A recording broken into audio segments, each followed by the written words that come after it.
What's up, gamers? How's it going? Hello. Hi. So we are joined here with HughHeifer, who is going to be our VOD reviewee of the day. So we've already got 3 people for League, so we'll just need one more. And I think I saw Devi, who succeeded in actually making the first comment today. It was Devi who won the war. That's actually, I don't want to say first, but it's been first in a while, for sure. Yeah, Jamie's usually strong. somebody's in the chat like a good 10 minutes beforehand, waiting to snipe it. Or there's Jamie, like an hour early. Yeah, that happened once. That did happen once. What's up, Bab?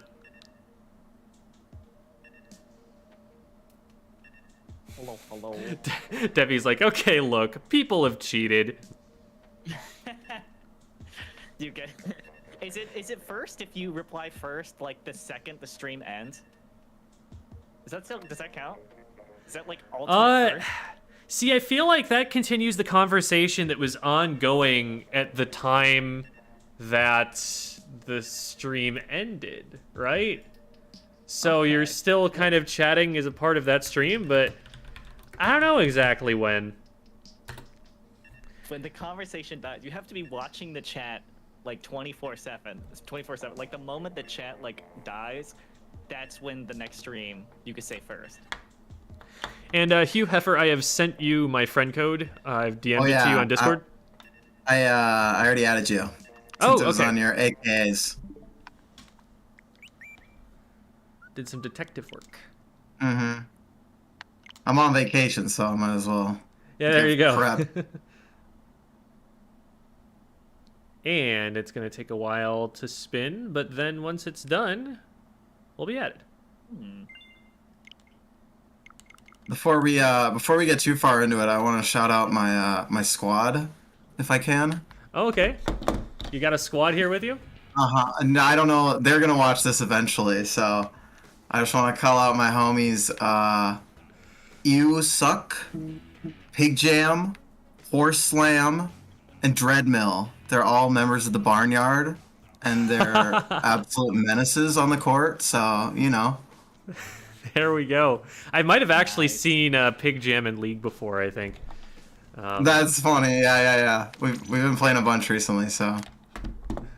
That's awesome. And hello, Pig Jam and Aryazera. Horse Slam, the twin menaces. All right, so I've now accepted the friend request, and now you should be able to join in the League lobby with us. And Avery should be in here pretty soon as well, I venture. If I can remember the password. Oh, hey, Rainmaker Albacore was just in Ranked. And now it's in... Okay, so now we get to tell people about not pushing right on Albacore. This is great. This is a public service announcement.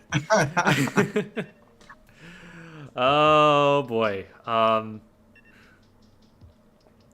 I think this is Bab, who has just joined us on the ballpoint, so... That should fill out our squad for us here. Oh. Unable to connect to other consoles. Let me check my internet. I changed my internet, so I might need to reset that. Let me see. If you had to choose between cool and not cool, then yeah, you're not connected. If not, it might have just been a temporary thing.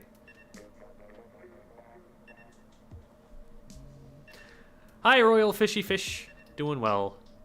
And there's Call Me Cool.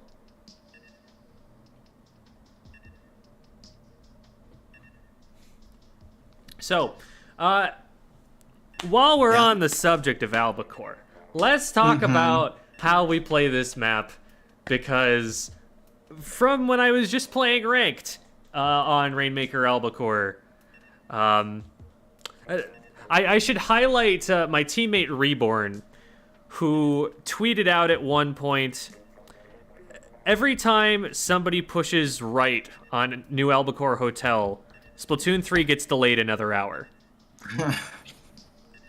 It's a deeply sad thing to see, because the problem with going right is that you go very, very far and only ever end up with maybe 60 points. the amount of time that it takes to actually start scoring good points on that far right push when you have to push up the ramp, it's not worth it. You get to the point where you're at the bottom of the slope, and then it's very easy to defend against players who know what they're doing, and you're still only at about 60. By contrast, if you had gone over the short bridge, you would probably be at about 55 already. And going left is by far the safest route, because while you do have to push uphill a little bit, it's a lot more linear. It's easier to see the opponents coming at you. They can't, hit you from flank angles. And it's a little bit easier to control that area using specials, and you also score a bit faster. Plus, there's a jump that you can make to get over into the opponent's base, which gets you to like 25 or something extremely quickly. So both are very good options from the left. If you're able to get through on short bridge safely, then the rest of the way is good to go. But right's just almost never a good option. You basically have to wipe the enemy team going that way, and if you wiped the enemy team, you might as well go one of the faster ways instead. Kind of like center in Muscle Forge. Yeah. See, center and Muscle Forge, the thing with center and Muscle Forge is that it is faster, and so it's a good fast break route. Like, you go there if you've wiped the entire enemy team, because you can get across on the rail and actually be scoring faster than if you'd gone up the ramp on the right. With Albacore, if you go right, it is both slower and more heavily defended. Okay.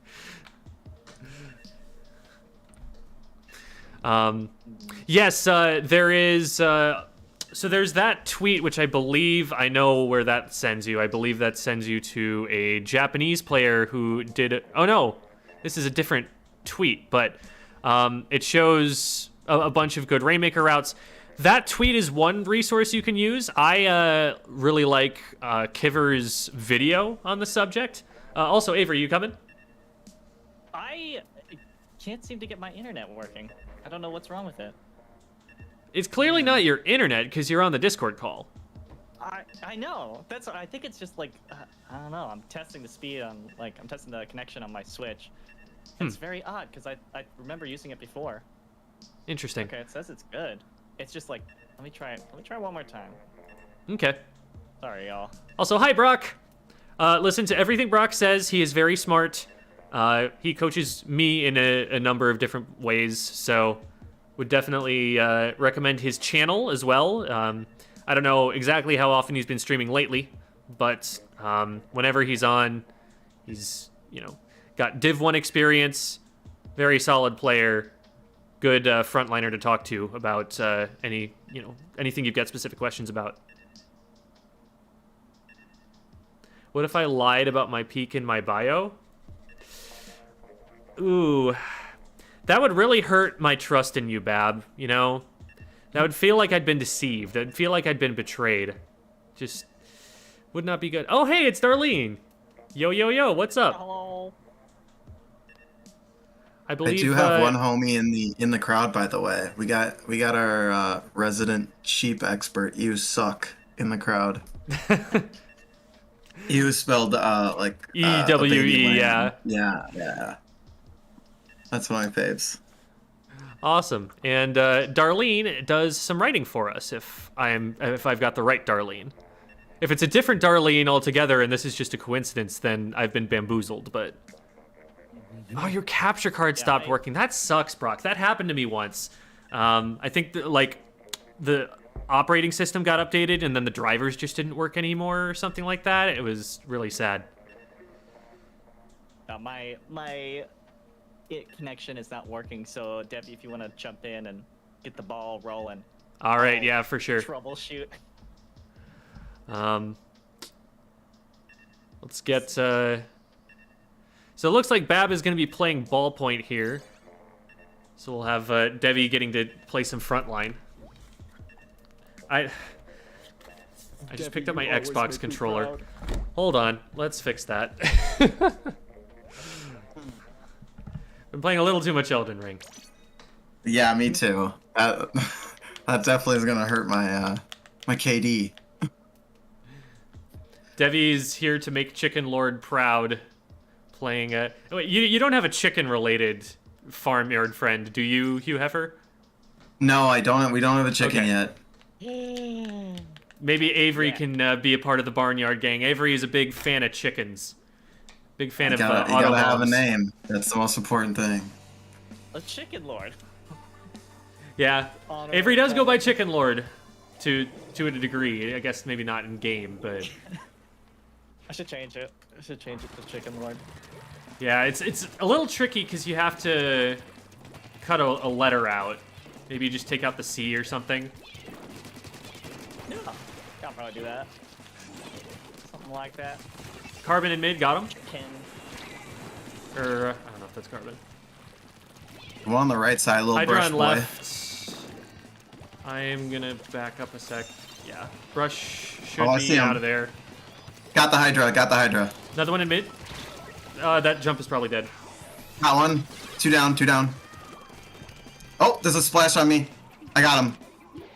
I don't think we have Debbie in here Popping. now that I'm thinking about it, because I know I would have heard her by now. I'm alone, right? Nope, Debbie's not in Discord at the moment, so I can't drag her. All right, I got one. Okay, 3v3, one watching from... they dropped behind it. Yeah, they're coming mid. Looks like. All right.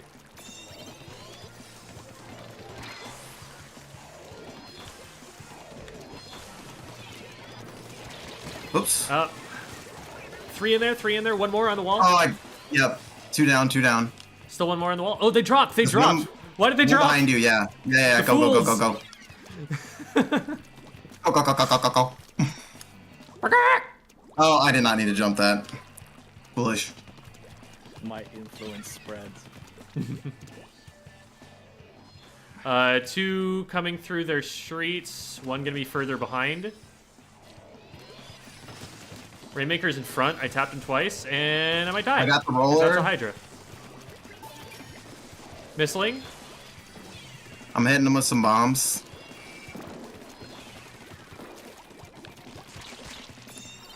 Nice. Bomb rush. Insta pop, let's go. There's a roller in front on the block. Hit him twice. Nice. Hydra in front. And Ah. yeah. Yeah.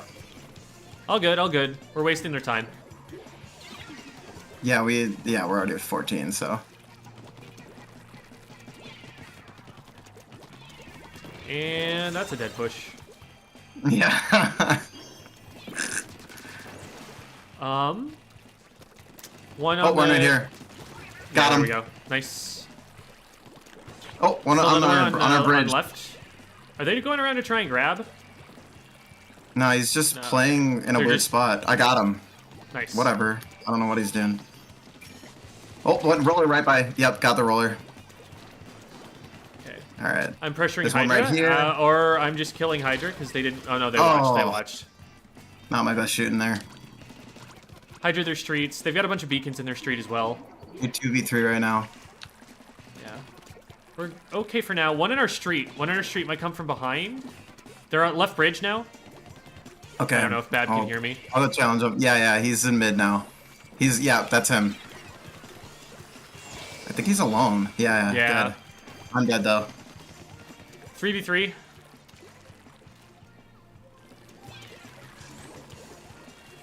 All right, I'm jumping in. Carbon on me. Nice. Hydra has... Oh, that's splashdown, right. Brush pushing into mid from short bridge. Oh, yep. Thank you. Nice. Thanks for the call out. Almost died there. Hydra. Right One side. over in our street again. I might be able to pick him. I don't think they're paying attention to me. I hit him twice. They're in mid. Behind us. Oh. I'm dead. Cool splashdown. You're alone right now, Gem. And so is the Rainmaker. Oh, well. I probably should have had that. Roller on our street. They might be looking right. He's auto bomb rushing me. Yeah, they're going right. They're And I going got right. missiles on me. I'm getting pressured up. We're actually setting up to push streets. Yep, I got got. Oh, brush in. Okay, got the brush. I don't know where they're pushing. They've signaled going several different ways, and now they're going the only one that was bad. As long Look as at it that, ain't look at us. that. They got to the top of the ramp. And didn't They're even at get any 56. points. Wow. Okay. Yup. Well, that's proof enough for me. There's one right here. Oh, I got a little aggressive there. One jumped over on left. All right. Ideally there, I would have jumped it off before there were 15 seconds left, so that it respawned in mid and didn't give them overtime when I died, but I wasn't quick thinking enough there.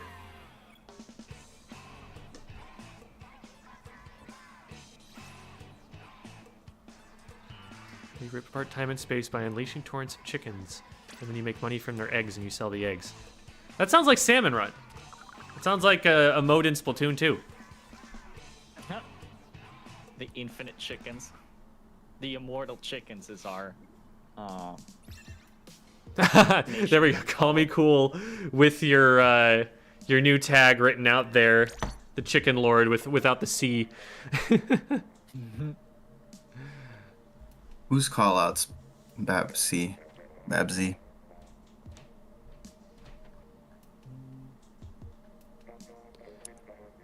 Bab, you know why? That's because you're not in Discord. You're just listening to the stream, brah. You wanna join Discord so that you can actually use them? Ah. Right. So imagine if you were to like use your phone and like jump into the waiting room there, and then here's Devi. See, Devi did the thing. So now all Bab has to do is the same thing. I didn't have time before the last game started, and I'm like, okay. Jamie's like, don't. It increases awareness. Jim, if you did jump it off, I was right there. I painted it and everything.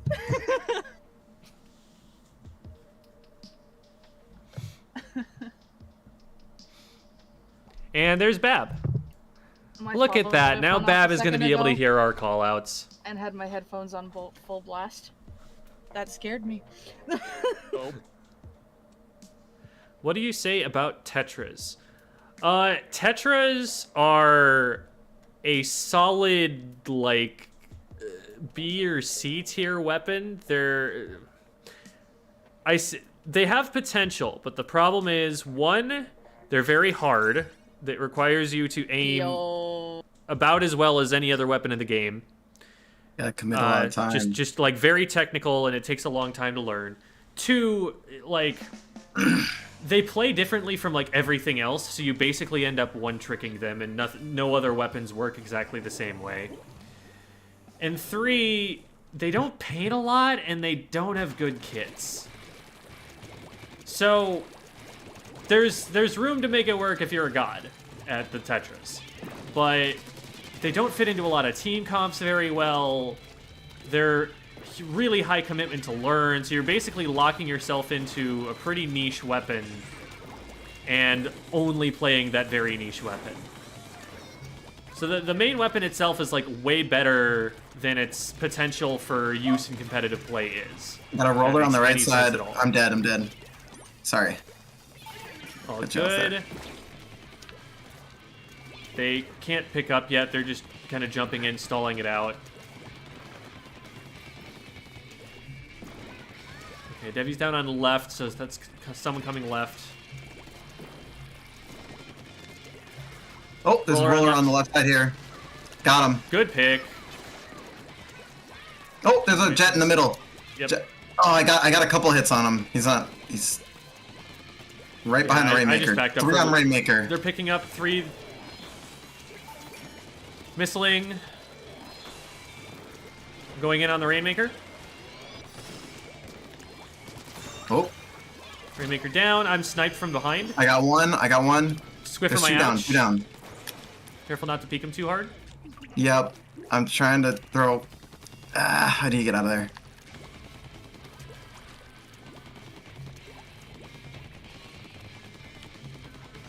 I missed I've it. got missiles ready. I forgot I was Oh, in on the right side there's here? a roller. Dead. Okay, let's take advantage of that. I There's a missiles. swift. Watch out for I'm the pushing swift. forward. Yep. Oh, there's a Hoover here too. I'm gonna die. There's 3 in this corner. Got one. We got the Swiffer. There's 2 more around there. Be careful. Yep, there's one Hydra down. right by you. Gem, watch out. Right side corner. There's so many They're dudes backing here. Yeah, they're backing up. up. I'm gonna take an off angle. I pushed Okay. him down. All right, I'll distract them. Team shit coming. Got I one. just go for Got the points, just Swiffer. go for Missed points. the shot. The Hydra got me. Hydra got me. Oh, we're all down. We're all down. Okay. Yep. We just pushed for points. It was falling apart, so we went for as many as we could get. Just keep playing good defense. One might be approaching bunker. They were in our zone. Shot and Squiff are on the right half pipe. All right, careful, Hugh. Yep. I'm getting out of there. Missiling all 4. They popped it. Got the roller. Got the roller. Nice. I'm They're one running back. down. Let's just take it and go right. They're not over there. They have Right, tons of David. specials. Be careful. They have all 3 specials.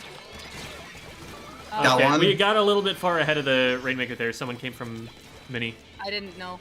There was no hollow that I could hear. Well, Right here. I mean, on the street. I called it as soon as I saw it. Oh. But you're far enough ahead at that point that if Oh, someone can just shoot. get in between the two and there's I no missed no it warning. because I was there waiting for it to pinch something. So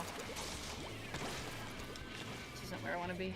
Are they gonna go for the half pipe? I can't tell. Yep. Mm, That's what they're gonna do. okay, I'm just gonna try and take control mid. Mm. I Might die traded. Here. I got Traded 2 on with me, them. Rainmaker and another. Okay, yep. Right, 2v3. Missiling. It looks like we're not in They're between three it and the pushing goal. left. Yep, I am now. One on box. They got me. Got Nice. Got Rainmaker. I got Good flank, roller, Debbie. though. Okay, I they got popped. bomb rush. I'm rushing it. Okay, good job, good job. I'm gonna do what I did last time. I got my feet painted. My bad. Oh, there's a One in shot. mid. Contesting Debbie. Maker. Yeah, I there's died 2 though. actually. Squiffin shot Traded. up by me with Hydra behind him. Nice beacons.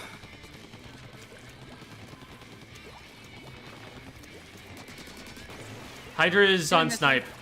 2 in there, half pipe. 2 Oh there's my 3. goodness. Yep. Got the inkjet. Roller in mid, pushing towards us. Got him. Okay, thanks. There's a Hydra on the snipe here. Missiling them. You're okay. Hydra drop. We're Got about to him. be back. Squiff. You've got backup now. I'm gonna go around.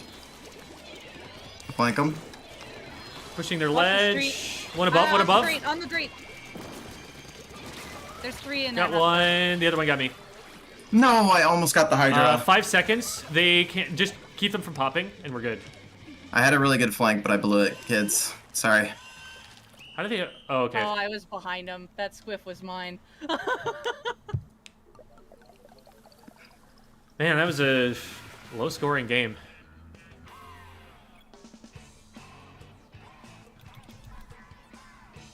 At least we got the dub, yeah. Sorry for asking a question. I know you're in a game and need comms, but how can I get good gear fast?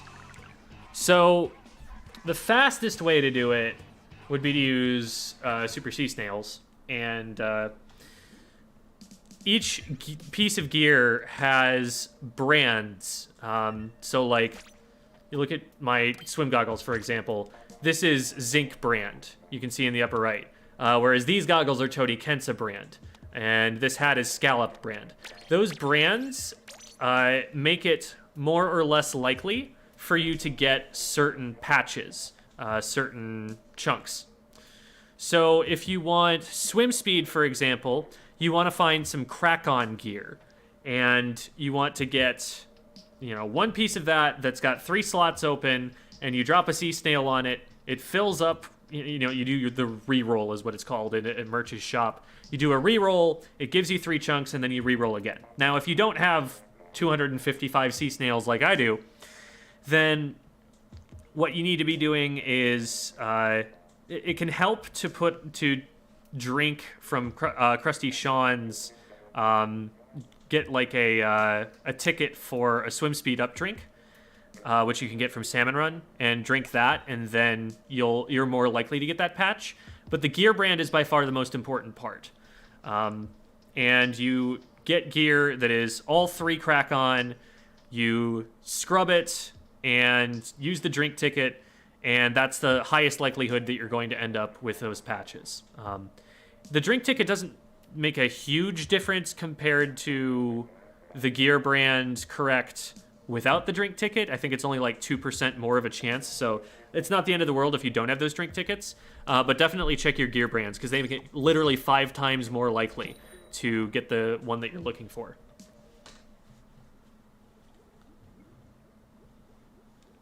You poor thing. You're a saint for explaining all of that. If you didn't realize, the people we were playing was like Jen, Sky, Sen Squared, 2 streamers, person who was on VOD review when I did the VOD review.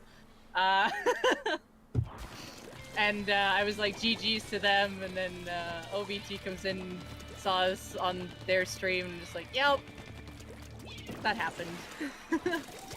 Yeah, we run into them pretty regularly on here. They're very active right around the time we're playing. Oh god, there's a sniper. There's one on top mid. I tapped him. Okay, cool. We'll take a free pick. Oh, there's one in our midst. Yeah. As a Tetra, or a Dapples. Dapples and someone else trying to push for it. Nice. Might be a right flank. No, they didn't go all the way. What does Unless the they're range running. blaster have?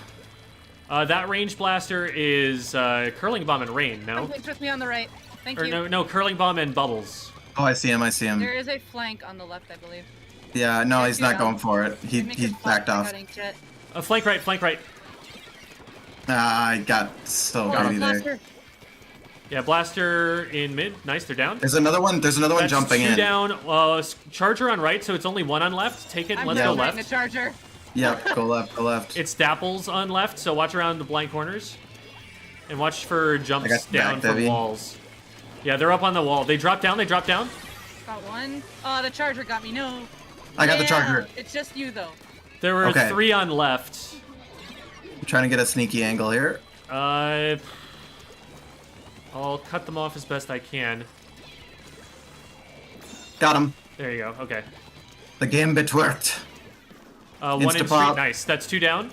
Now we're on the left side, so this will be a good time to push left. Okay, Missling we the got 2 two remaining. down, Let's two pick down. it up and go. I Okay, guess I'm picking yep, it up. I'm pushing him. I'm pushing him. Oh, I got got. Okay, I'm gonna play a little safer then. Got Oh, one. there's one down. Yep, nice. I'm trying to jump Spiffer's in. around the corner.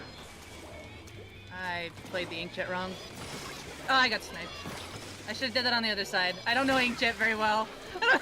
Traded. Got him. Baller. Blaster on ramp and another one above. Yeah, Nice, you got the 1. 3 down. got the That's blaster. white, that's white. Go, go, go, go, go. I'm gonna flank through short bridge. Thank you for the call out. Got 1. Got 2. Swift down, that's 3. 3 down. This last one's right here. 2 the jump. Oh, okay. Got him. Got him. Go, go, go, go, go. Beautiful. Let's go. Well done. I thought I was dead. Thank you, Fennec and Fox. We almost made them want to boot up the game again. Dang it, we were so close. My knot is weird.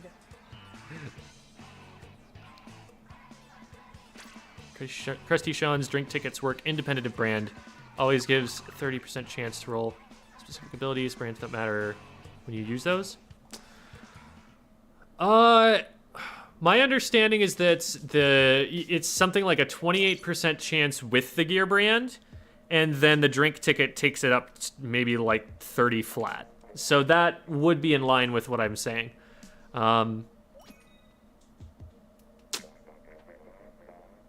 But I'd have to go and research that again to double check. Bab complimenting the Devi Nautilus. It's weird, but I'm rolling with it. Ah, yes, and rolling with sea snails, it's only a brand that's going to matter, so. Oh, hey, Sebi Bastion, were you in one of our games just now?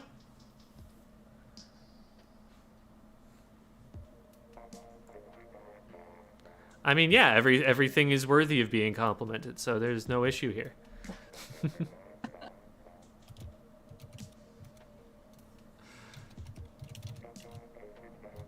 Not sure I just read the wiki. Yeah, there was somewhere where I actually saw the percentages broken down. I think it was a data miner who went and figured it out. Oh, just joined the stream. Well, thanks for being here. Appreciate you. If you'll allow me while we're chilling, I'd like to make an Elden Ring flex real quick. Okay. I think Jem will appreciate this. I am currently fighting the fire giant on my level 9 wretch. With I'm not through the whole game, so I don't know the significance of that, but I'm sure once I get there, I will not be level 9. Yeah, I've played these games for a long time, so I'm giving myself an extra big challenge for this one. I'm Jamie, about I'm gonna 30-something hours in. I'm gonna correct you on this, Jamie. I'm running drop roller, so I am rolling with it. Ah. I'm gonna flank. Okay. I'm getting their Like to run on the attention grades. from Minnie. Oh, it is easy. Roller Let's down. take it. Yeah. I don't know I where have the to other two play are. They Minnie. might be behind us or something. They're by goal. Okay. One behind, one behind. I knew there was someone there.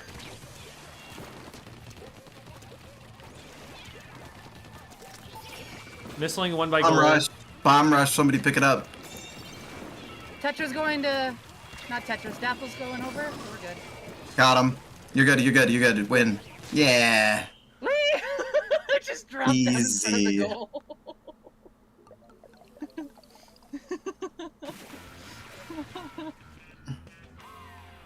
All right. We've got some knockouts, so we might be done with the league session a little bit earlier than usual. Yeah, the Rainmaker will do Let's that. go, that synergy! Saw your video on pure gear. Is it better or worse Yeah, to have a 4, 3, pure 2, 1, rather than having a awesome. randomly generated ability? So a randomly generated patch is completely free. Like, if you have something that like randomly appears on a piece of gear that you actually want, you don't have to spend 10 or 20 or 30 chunks to get it. It's just the one that you earned. So that's always the best case scenario.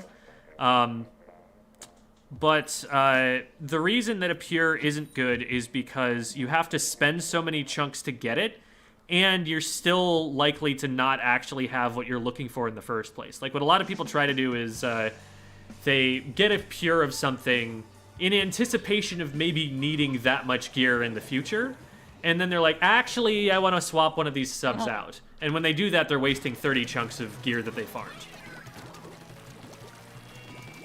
Let's farm quick super jump, kids. Come on. You do want some of Eat it. your You vegetables. don't want like a pure of it under any circumstances. But... Flanking again. Okay, Debbie's flanking left, so I'm gonna go in. They've got armor, but they're not shooting me for some reason. I don't know why I picked it up. Yeah. I honestly went on autopilot there, guys. Sorry. Oh gosh, how did that work? I was behind the wall and got sniped. Okay. They're going right. They're gonna go half pipe, yeah. Bombs in front, paint their feet. Missling or they're 3. I don't know where the last one is. Last one's flanking RT. Got the Rainmaker. Still one in below in ledge. I've got a bomb I hit him rush, but I twice. feel like Got I him. should save Chargers it. on the right. Chargers on the right. I Watch can't out. pick this up. I got special. I'm gonna take it left. Or I at got the least mid. charger. Traded with the charger. All right. Okay. Got one. One on left. Got Nice. Okay, so that's two 3 down. down. Push up in front of me. Push up in front of me. Oh, there's One on me. One on me. Nice. Thank you. All right, The I'm pushing charger. the I pod. got him. There we go. Nice, I have good one, inkjet. Debbie. Swift's right in front. Here, I got Yeah. inkjet. Let's go. They got me, but it's up on the I ledge got now. another. They're behind the goal. Pop it Behind and the go. goal. Oh, I tried to get him. I blew it. Good grab. Yes, nice lead. We might be able to hold this Oh, no. position. We can't get Rainmaker, but we could potentially... I'm just jumping to mid. I'm gonna be there soon. There's Keep an them ink jet. bottled Be up. careful. Watch out, Debbie. I'm trying to give you an escape route. I'm trying to give you an escape. That's okay. I'm getting out. I'm getting out. I'm getting out. We're good. I died, but at least you made it up. Yeah, no, I was painting my feet. Got Rainmaker. Another one on my ouch. Zap, I think. Okay. There's one Okay. on my left. He's got armor. He's got armor. I might die. Yep, they jumped over my shot. He's popping it. That's armor Hello. pop. One on left, sharking. Just we'll wait for the armor. Okay, the armor's gone already. He popped it way too early. They've got an inkjet in the air. Inkjet weak. Not going for it. I traded with the zap. I have right side painted. All right, I'm gonna pinch in from. Oh, they're still on the grass. They're not There's moving a it very charger far. in front of the Rainmaker. Missling them. There's 3 this- on that side. I'm gonna inkjet. All right, I'm with you, Jem. Charger down. Oh, I died. Dang it. All right.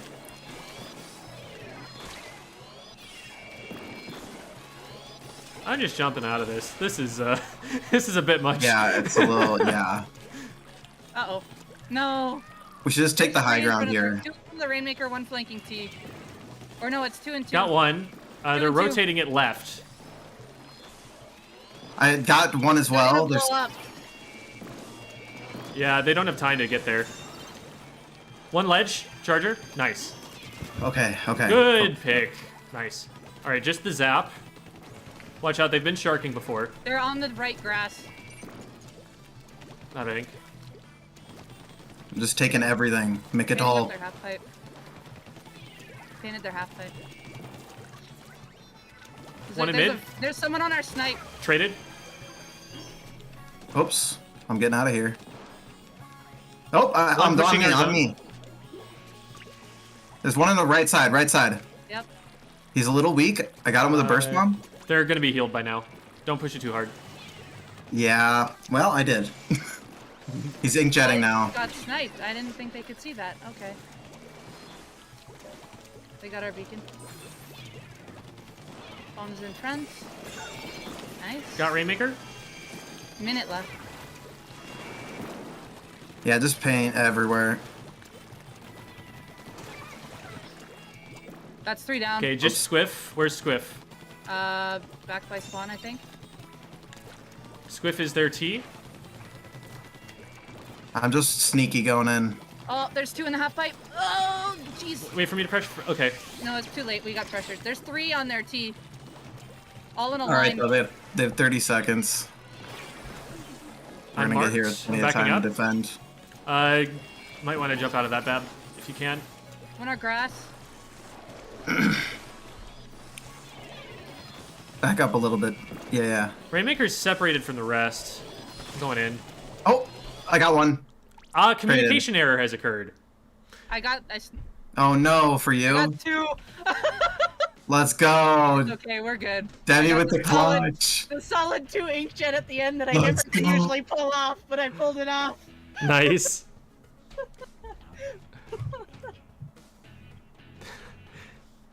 So is that game? Yeah, we won. All right. Nice.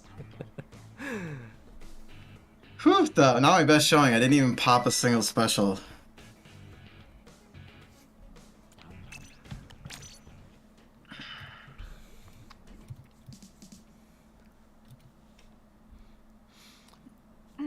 Yeah, definitely worth pointing out that Bab was just playing Splatling against 2 Chargers. And we still did fine. And Those are supposed to counter him. And We're just too good. look, there's some freaking solo rotations that I go into that's stressful when you fight 3 E-leaders on one side. And you're like, how do you end up with all of this? I remember the one specifically, they had 3 E-leaders and a K-shot. It was me, a ballpoint, a dynamo, and a tri-slosher, and I'm like, what are we gonna do? But Devi being a Hydra player, that is. but we won. They don't have the deeps, bro. It's Tita. Oh, I didn't notice. Oh, you guys know these kids? One. Tita was on one of these Squid School VOD reviews at one point. Ah, so we have to win. Oh boy. Yeah, it's a couple of the boneless children is the team that she plays for. Nice. Don't ask me where the name came from. That was There's somebody sneaking over to the right. Yeah, there's gonna be a flank. yeah. Yeah, definitely watch the flanking. flank. Okay. There's also a blaster One on the right coming side. left. All right, Oh, don't there's one on overcommit the- in front, because Blue's left flank and one on me on the left. I'm getting charged. Oh, I'm getting rushed. I'm out. Wow, the Charger in mid? instinct jump. yeah, blaster in mid. I think blaster picked it up. Missling 3, there's a hammer in front, and a baller. Oh no. I'm down to baller, but the Rainmaker's back in mid. Okay, they're coming Okay, now. Bombs in front, paint their feet. I got Blaster's the rain, right but below not in our me. goal, be careful. Not Nice since I kill. was Rainmaker. Thank you, Devi.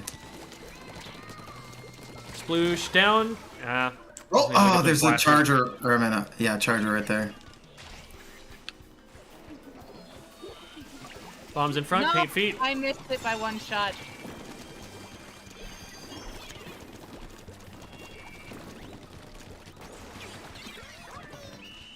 Oof. That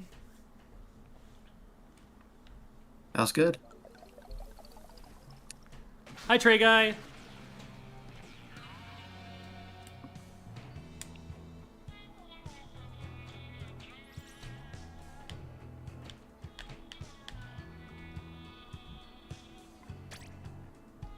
All right.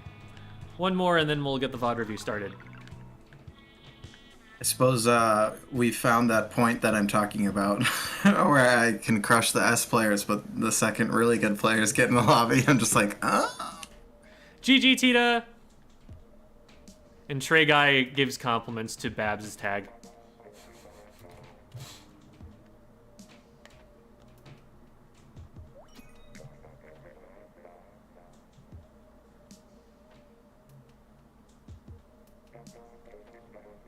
Oh.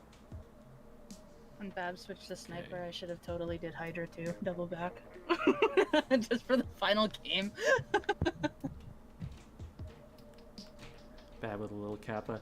Do you think people gravitated to Kappa because like you put Kappa when you're trolling, and so you're capping?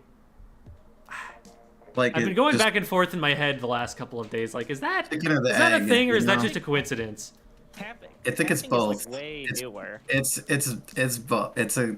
It's like both. Like you can't discount. I the would be psychological surprised effect if that it has capping on is people. newer than that, because that's just a gamer Yeah, tag. it is. No, capping Yeah, is like Instagram life stuff, so that's definitely newer than Kappa. I'm sure. Kappa Kappa was, is like, older The than- term very to key cap switch. has been a part of black slang since about the late 1930s. Well, I believe that because that's all slang. Right. That's what I'm All saying. good Like, slang. the term capping did not come about as a result of the Twitch Right. code. But No, I knew but like the that. Instagram version of it, that widespread usage is definitely recent. The more main. Basically, white people co-opting it is recent. White people discovering that it has Right. existed for 70 years Exactly. happened recently, sure. But Okay, I see. Exactly. like Kappa, I'm pretty sure that was just someone's gamer tag, but like, do you That's a dude. think It's a live streamer. they specifically chose the one of the troll face because he's like capping? I don't know. It eats me up inside, wondering whether that's just a you awake? coincidence or not. Every night you lie in bed wondering, is it Cap or Kappa? To Cap or to Kappa? This is the question. Also, chicken bird. I'm Whoa. sorry I couldn't continue the chicken. That was some. Oh wait, no, that's the same person. Never mind. I was about to say, Chilfen. That's some impressive coordination you had right there. But then I realized that Vaz T is also you. I got a appreciate the dynamo over there, support be on careful. both channels. That's awesome of you. Thank you. There's one on the little bridge in mid. Two of them actually. Oh, Well, yeah, they're pushing me. I went into mid and died. That's all you need to know about that. I'm on their right. There's 3 in mid still, just kind of I know. sharking in that I'm patch. trying to get around. I'm just trying to like. Oh my goodness, that was embarrassing. I'm just gonna pay for special. Yep. Oh, they got a hammer in the mid. Alright, I've got missiles ready. They're Nice one one. down. They're really split. One got me I'm on dead. left, Dynamo, I didn't. and then they're reunited in mid. Careful, careful, you're Watch out for 2v1, the dynamo 2v1. and brush. I'm getting out of here. Yep. They're chasing you. Yep. If they chase too hard, we can fight them, but they've got Right. Booyah as well, be careful. There it is. Okay, where are I'm they just going? setting up They're here. going short I bridge. almost Just have. bomb it out. I got bomb rush. Should I bomb I rush can this? just Jump at it. Bomb rush when you think you've got them clumped up and you can zone them away. Oh, okay. Well, I accidentally clicked it. Oh, all good. Might still get a pick out of that. Nice. Got one. No. We're Blaster 2v2. left. Hugh, watch out! The blaster's behind you. Yep. I'm super stuck. Yep, dead. I just held forward a bit too much there, eh? Them, I'm behind you. I'm coming with you. Bomb. Sure, All right, there's I'm someone with in front you. of me. One Missling, big brush, yeah, 4 in the mid. brush, 4 in mid and left side. Okay, there's one in on the my little short bridge. I didn't trade with the blob. I'm sad. There's a blob in front of you to your I right. got your back, Gem. Oh, Oh, that's how are you not dead? I don't All know right. because I hit him 3 times. The most easily defensible of leads. Oh, they're brush DC'd. And They're they're short going bridge? Oh, straight up mid. sad. I got That's, the blob. that was a That's joke. okay. It's not an easily defensible lead. There's No. a jump to it. Oh, the what the? They Hold squidded. on. They immediately How did he squidded and die? fell through. I DC'd. No, yeah, it wasn't the brush, it was you. It was me. That's sad. I was like, I can't see the brush. The brush is still here, sadly. Okay, well, A little bit of an anticlimactic end to our league run. it was a bit of an anticlimactic end. One down. Nice. Dynamo's Yeah, back in the corner with the times. blaster over there. Don't push Yeah, it I too see him. too Yeah, I'm just gonna rashly. try and bomb him. Get the brush, get the brush. They got away. Oh, this guy's low. Got him. Nice. Oh, he's low. He's low. He's Hey, Booyah, to booyahing. stay alive. Oh, there's still a brush in mid. Alright, we can still get this. Nice pick. I ain't giving up. No! I almost saved you. Alright, careful, you're alone. I'm almost there. Alright, I traded. At least. Yeah, now you're alone, Gem. Alright, I'm It's coming like, to you. "Shh, don't expose me. I feel like you kind of exposed yourself with the coordination there. Blank him, Jerry. Oh, watch out, back up There's the a brush. right in front of me. I couldn't Yeah. save you. Where did you Alright, want me to I got flank, bomb Debbie? rush. The right side. The only one watching the right side flank is the blob half the time, and you can definitely beat a blob. Okay. I feel like in that situation they were just gonna pick it up and run forward if I did. You have to do it when you know that everyone else is alive. Otherwise, you do have to All stay right. in mid. Goblin mode activate. Okay, nice. That's one down. Blob weak. Got one. My aim is just not Nope. up and on right now. Brush. Oh, That's get me out of here. Alright, I survived. No! Ah, the brush sharked the hell out of me. Taking it short bridge. The dynamo Yeah. and a hammer in front. The hammer's about to run out pretty soon. Got one. Brush is Got low. two. I'm down. Brush my ouch on the big wall. They jumped across the mid. Yep, they got out of there. I'm too close to Alright. my... Let's try and get a push off on left. Yeah, go in front of Bab. Go in front of Bab. Oh, there's brush. Woo! Good save, Bab. Watch out for the blaster. Blaster's on the other side. You need to get pushed up in front of this. Were my bombs making it? Okay, they were doing something, but... That was a tough one. Yeah, we got a DC. Sad. They didn't KO, so... Well, I know what the league power is before you guys even see it, so... The suspense is killing me. Oh, wow. That's the highest I've been. Awesome. And also, nice. Nice. Nice. Okay. So I'm going to get switched over to the video. Should I switch? I like want to switch to Twitch audio, but What you should do is watch the Discord stream that I'm about to put through. oh, nice. Okay. You already thought of everything. There. So now that will be correct, and now I just need to switch over on this end. And which window are we watching? Not the correct one. There we are. I don't know why it decides to resize it every time, but here we are. Okay. All right. Should be good to go. I'm going to double check and make sure that we're looking good here. Bab wants Devi to twin with him. All right, now. Oh, big sad. But, I do like watching these, so. All right. So we've got a Splat Zones match on Skipper Pavilion. This is a very weird map for a lot of different reasons. It plays a bit differently than any of the others, which is why it's one of my favorites. A lot of the other maps in this game are just like skinny rectangles, which is not good for a Splatoon map because then lockouts are easier and certain specials are just way stronger than they need to be.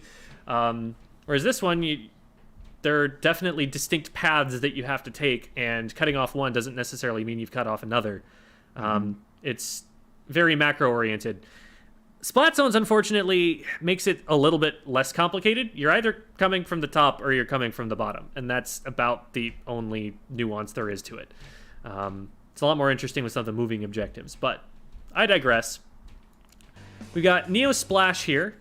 HughHeifer, you said that you play with a bunch of other players in the Barnyard crew. Are you guys a team? Like, do you play with comms and stuff like that? Do you have roles figured out between all of you? Yes, we do, but we mostly just play League. You know, we Yeah, have all not good. quite dipped our toe into the Sendo Q world. Of course. It is, Sendu Q is great, but you will play against some pretty high-level teams there, and so it's tough early on. But my question, and the reason I'm asking this, is what role do you play on your team? So I probably have the most experience with the games now, even though I started last. So I'm often playing like Slosher or something up to that nature, usually Soda Slosher, and then I'm playing like Shot Caller, basically. I guess is what you'd call it. Like, that's a really vague term, of course, since we're so newbie, but playing mid, and trying to help out with picks. We have someone who plays Dapples most of the time, so they're kind of our initiator, and then I come in and clean house. Okay. That's the idea. So to put this in terminology that, for one, I use in my videos, and for another thing is pretty common in the Splatoon community. It's based on FLC's theory about the game. You play the Slayer role. You typically play a midline Slayer when you're playing the Soda Slosher, and then your teammate on the Dapple Doolies is more of a skirmisher type. They're going in to either flank or distract, or to get someone in a position where you're able to take advantage of the fact that they're shooting at your teammate, and you can finish off the kills that way. So that makes a lot of sense. So generally, people might play, a pool of a few different weapons that accomplish about the same goal, but they typically tend to stick to one role for the most part. There are a few players who flex. So there are some players who will play, both support and anchor. There's some people who will play like both frontline and support. Sometimes people will flex, but I would recommend, as someone who's just learning the game, I mean, number one, play what you're interested in. But if no one role is like more important than another to you, I would say definitely learn one role first and kind of get the hang of how that one works and get a good handle on it, so that you can, if you do want to go on and flex other things, you have at least a grounding at a significant level of play in that other role first. Mm-hmm. And what I'm going to be talking about a lot here is the role of a frontline slayer, because you're playing Neo Splash in this match. There was a time where the Neo Splash would have been considered a support weapon almost exclusively. Until main power-up became a thing. Sort of. Main power-up isn't even... Yes, like, it does give it the 3-shot instead of the 4-shot sometimes. And that is something, you know, I definitely recommend taking advantage of on that weapon. But I think a part of it is just people kind of realized, oh, wait, this weapon works as a Slayer weapon. One of the huge advantages of it is that its shot accuracy is 100% perfect in the air. There are very few weapons that have that. That's why I like it. I like jump shotting. And so that, coupled with the fact that you have burst bombs to hit people from further away, so you can do, you know, tri-slosher type stuff, that makes it really good for getting kills. And even when people were using it as a support weapon, you know, you'd occasionally just see someone pop off on it, and everyone would be like, oh, yeah, that weapon's actually not bad for that, is it? So when I watched the match, my initial reaction overall was that it feels like you're playing support in situations where it would be more advantageous to try and play more of an aggressive frontline. Okay, sweet. And there were also some situations, you know, part of the reason I asked was if you are going for the aggressive Slayer frontline role, we're going to be talking about some ways that you can be doing that in a more impactful way that's going to, like, keep the opponents pushed back further from the zone. So let's get into this. Two team comps are relatively balanced. Nothing super unique to point out. They're going to have, you know, some weapons that are really good at slaying. So they've got the splatter shot and the flingza. They're going to have a paint support weapon in the arrow spray, and they're going to have a backline.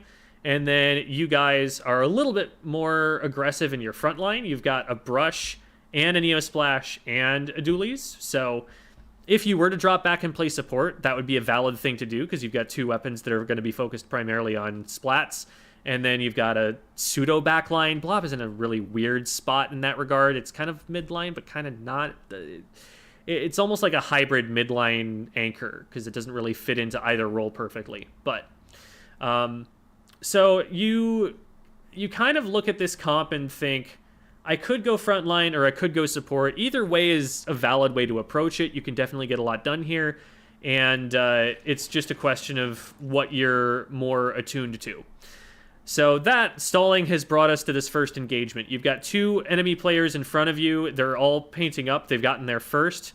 You have a teammate behind you, but taking this fight right here, you've got two opponents that are going to see you dropping down. And dropping down is a very exposed and vulnerable position, because you really can't maneuver very well in the air. And when you land, furthermore, you're going to land on top of enemy ink. So dropping down from here without any cover is almost certain to just get you splatted. I rest my case. What you want to be doing in that situation instead is from here, paint up a bit. You do have the charger to watch out for, so make sure you're staying behind cover and not giving them a sight line. But after they fire a shot, you can see they're firing this tap shot off to the back right. That's why I said there were only two opponents in front of you. Since that means they're probably moving down to the bottom instead, you can assume, okay, I'm only fighting against the two shooters. So they have about the same range as me. The splatter shot outranges you a little bit, so you do have to pay attention to that. They could theoretically kite you, but it's a very specific position they have to be in. They have to play their range really well to do that.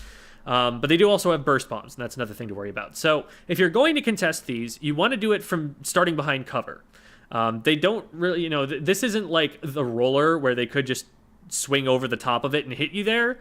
So going in from behind cover is a valid option, and you could kind of sit behind here and right side peek and throw a burst bomb or something. One thing you want to double check is to make sure that your teammate is actually going in with you, because what might have happened is your brush might have come with you and then decided, oh, there are 2 people there already, I don't want anything to do with that, and turned around and run away and left you in a 1v2. So you want to, take your time, get some information, make sure that you know that you're going to win this fight before you decide to take this fight.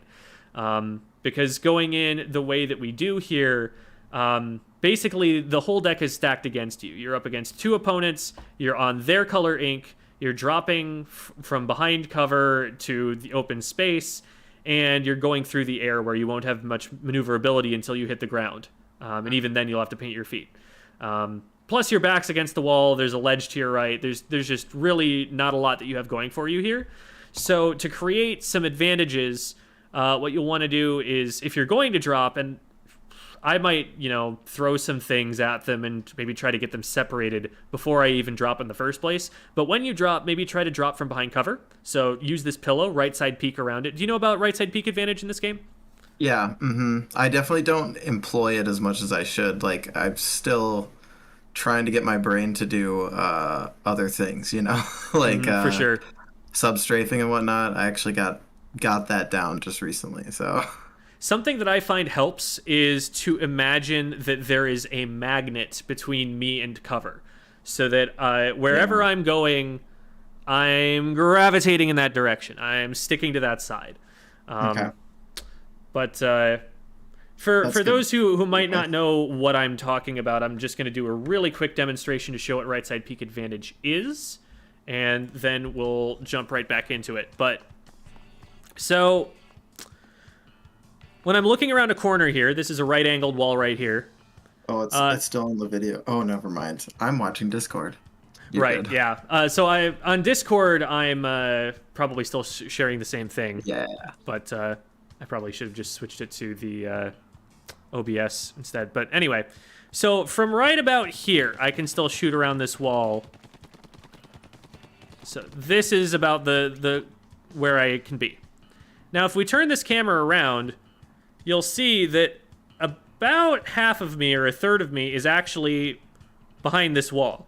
I'm a smaller target to somebody who is trying to shoot at me from the direction I'm facing. Now, if I try to left side peek, I have to get out this far, and I am completely exposed. You have a defensive advantage because your Inkling will always hold the weapon from their right side. You can see he's like moving the splatter shot over to the right. And because of that, peeking around the right side of a wall is better than peeking around the left side of a wall. So whenever you're behind cover, you have better cover if you're behind the right side than if you're on the left side. I've explained that on stream before. I'm not going to... Oops, that's the wrong... There we go. I want the full screen here. Left-hand representation. Yep, no lefties here. They do not exist. Yeah, I really wish they had shoulder swapping in this game. That'd be cool. Yeah, it would be interesting. So your teammate does, in fact, go in behind you and follow up. So they do a really good job because what you always want to be doing with teammates is shoot at the guy who's shooting at your teammate. That is the root of all teamwork in this video game. If you're doing that, then you can't fall too far behind, because whenever somebody is shooting at your teammate, they're not aiming at you. That sounds really basic, but that means that you can get your aim on, you can take free shots at them, and they're not defending themselves.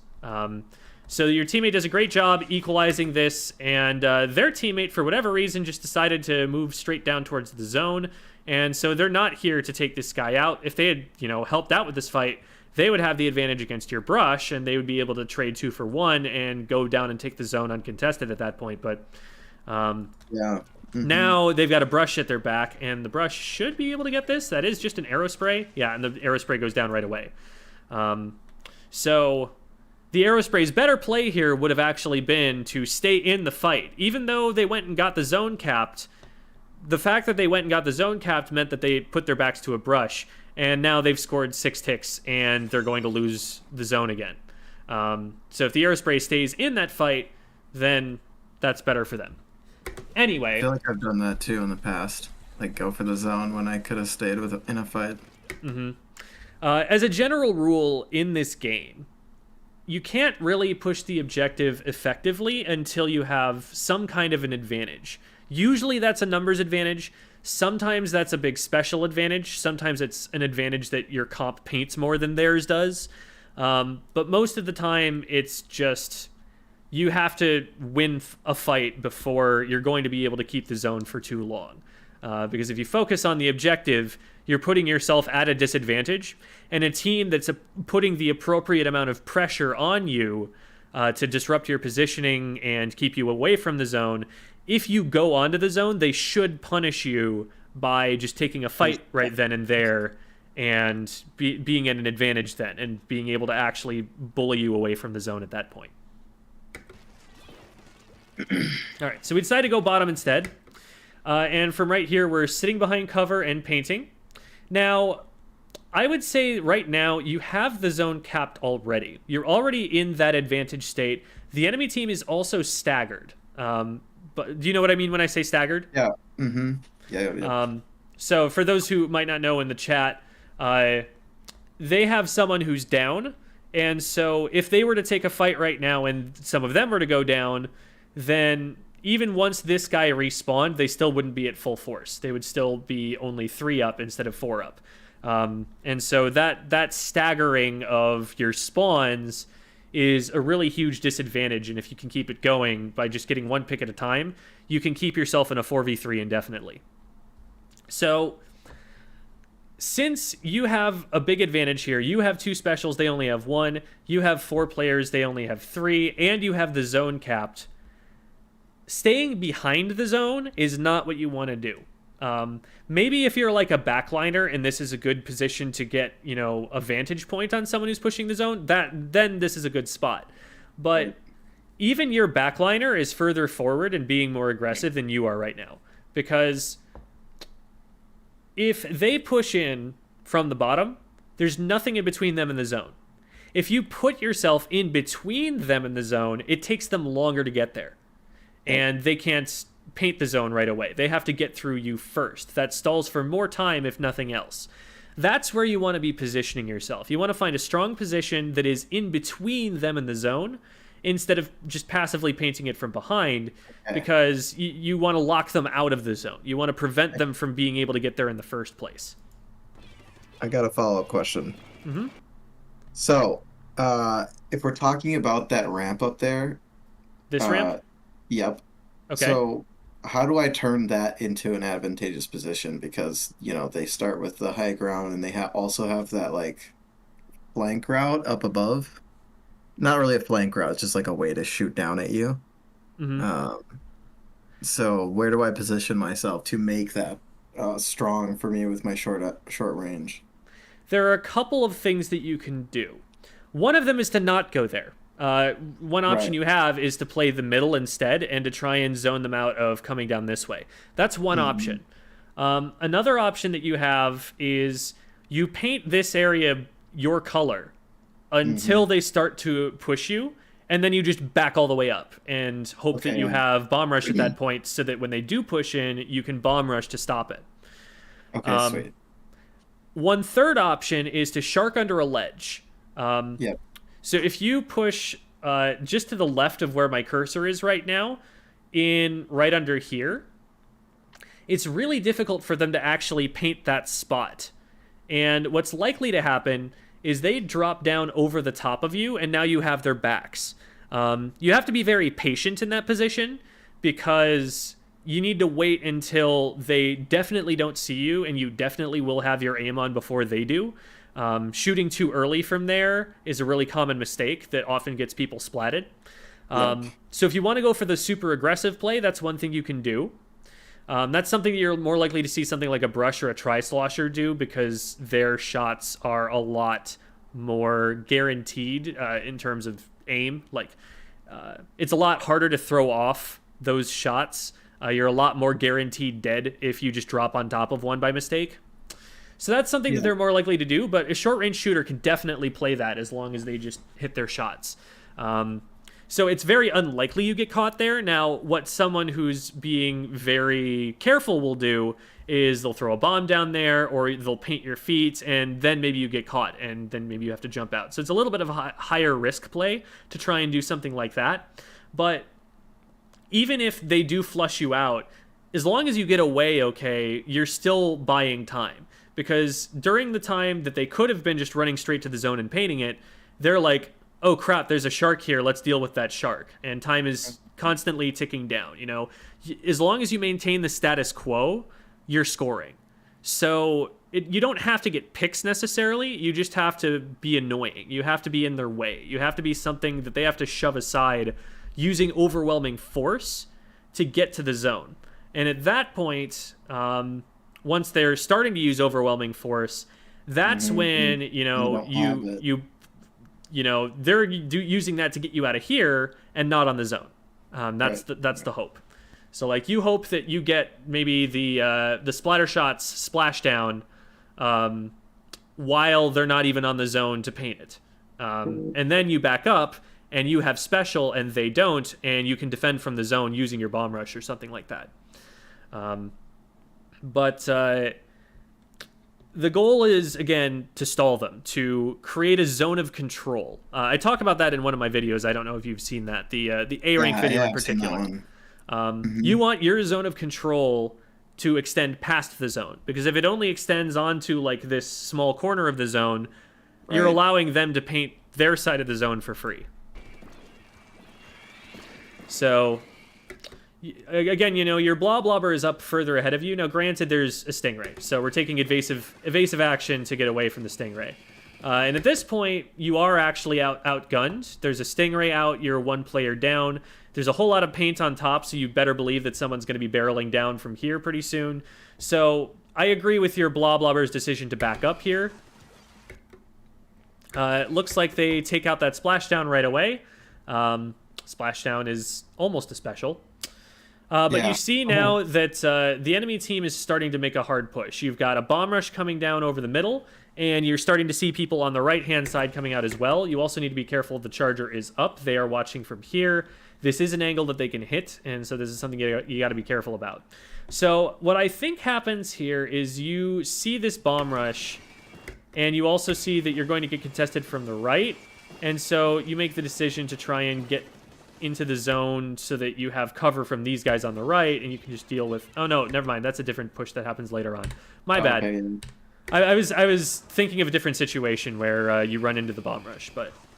oh, yes. I remember that one. I remember being frustrated. I was like, oh, that wasn't what I wanted to do. Okay. So here, I like what you do. You're basically just sitting here painting. They're giving you a whole ton of green ink, but they're not threatening your position. So just paint over it. If nothing else, you know, you're not going to cap the zone over, you know, this is an aerospray. It is, you know, I diss the aerospray in so many ways, but the one thing I have always given the aerospray is that it is a very good painting weapon. You are an insanely good painting weapon. You don't have a chance in heck of contesting the paint that an aerospray puts out. You're not going to outpaint them on the zone, but what you are going to be able to do here is keep them from moving too far forward. They're not going to be able to like just push out to the front of the zone here. They're kind of stuck back here right now. And you're painting for special this entire time. All of this green, when you turn it to purple, that's free special farm right there. So I completely agree with that decision there. You probably didn't have to back all the way up behind cover here, but you know, getting out of the way of the bombs, better safe than sorry, and you're back to painting the zone. Now, from here, we opt to throw some bombs onto the zone and try and get that capped. I think with the painting power that your team has, if you had used the bombs to push the other team back to force them away from the zone, your team still could have easily capped. You know, you've got a blobber on your team. Okay. The blob by themselves can probably take the zone, and then you've got the enemy team already pushed back, so you have all this space to work with for defending the zone, rather than capping it and then them just capping it right back, which is probably what's about to happen here. Yep. So because we're not controlling the space around the zone, you cap it. Yes, you Doesn't outpaint them matter. briefly. You use your burst option, your special, to paint the zone really quickly and get the cap. But big whoop, you tacked on a +7 penalty. You know, they're gonna make it through that now before you can get special again. So that didn't accomplish as much as you wanted it to. You want to take space. Think about this mode as a battle over who can control space the best. Who can bully someone out of mid better than the other team. That's really what your objective is in this mode. Like, yes, you have to paint the zone to control the objective. If you're in a stalemate, you might need to just be spamming paints to outdo them. But at the end of the day, it's about, can you bully them out of the positions where they can paint the zone from? And if you can do that, then you can hold the zone for long enough to actually get good scoring runs.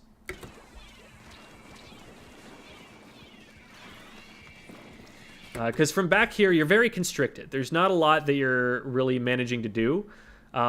If your teammates can't push forward using this bomb rush and get onto the zone and control the space and push them back, then the zone's just going to kind of keep flip-flopping like it's been doing until someone kills someone.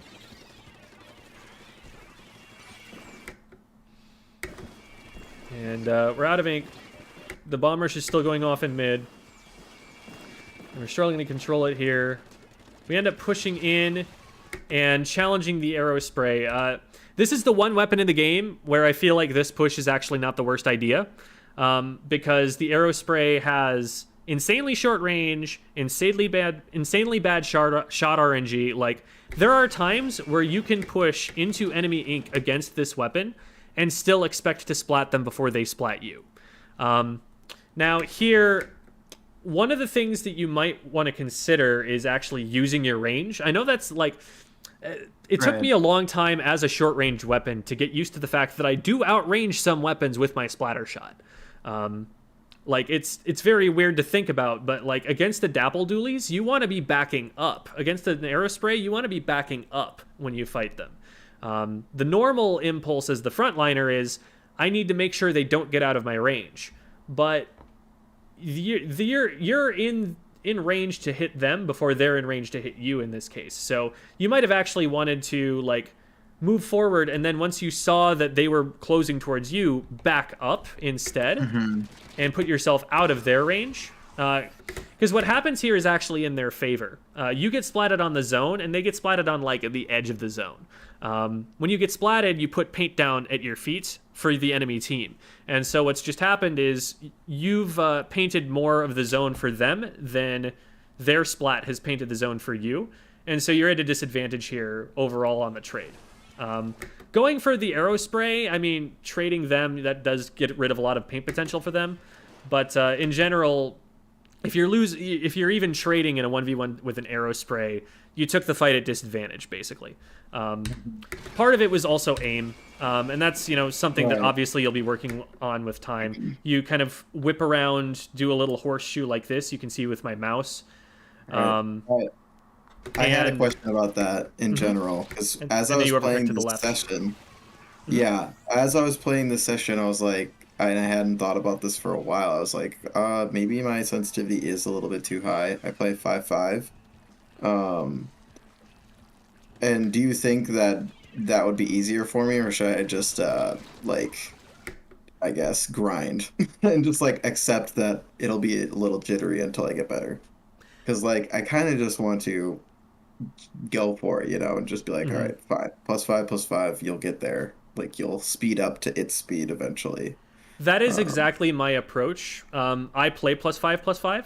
Yeah. Now, I started off playing a little bit lower, but what I do, and I feel like I show my warm-up drills basically every time, but what I do to counteract this, because what's happening is, like, you started off maybe about here, you did this, and then got on.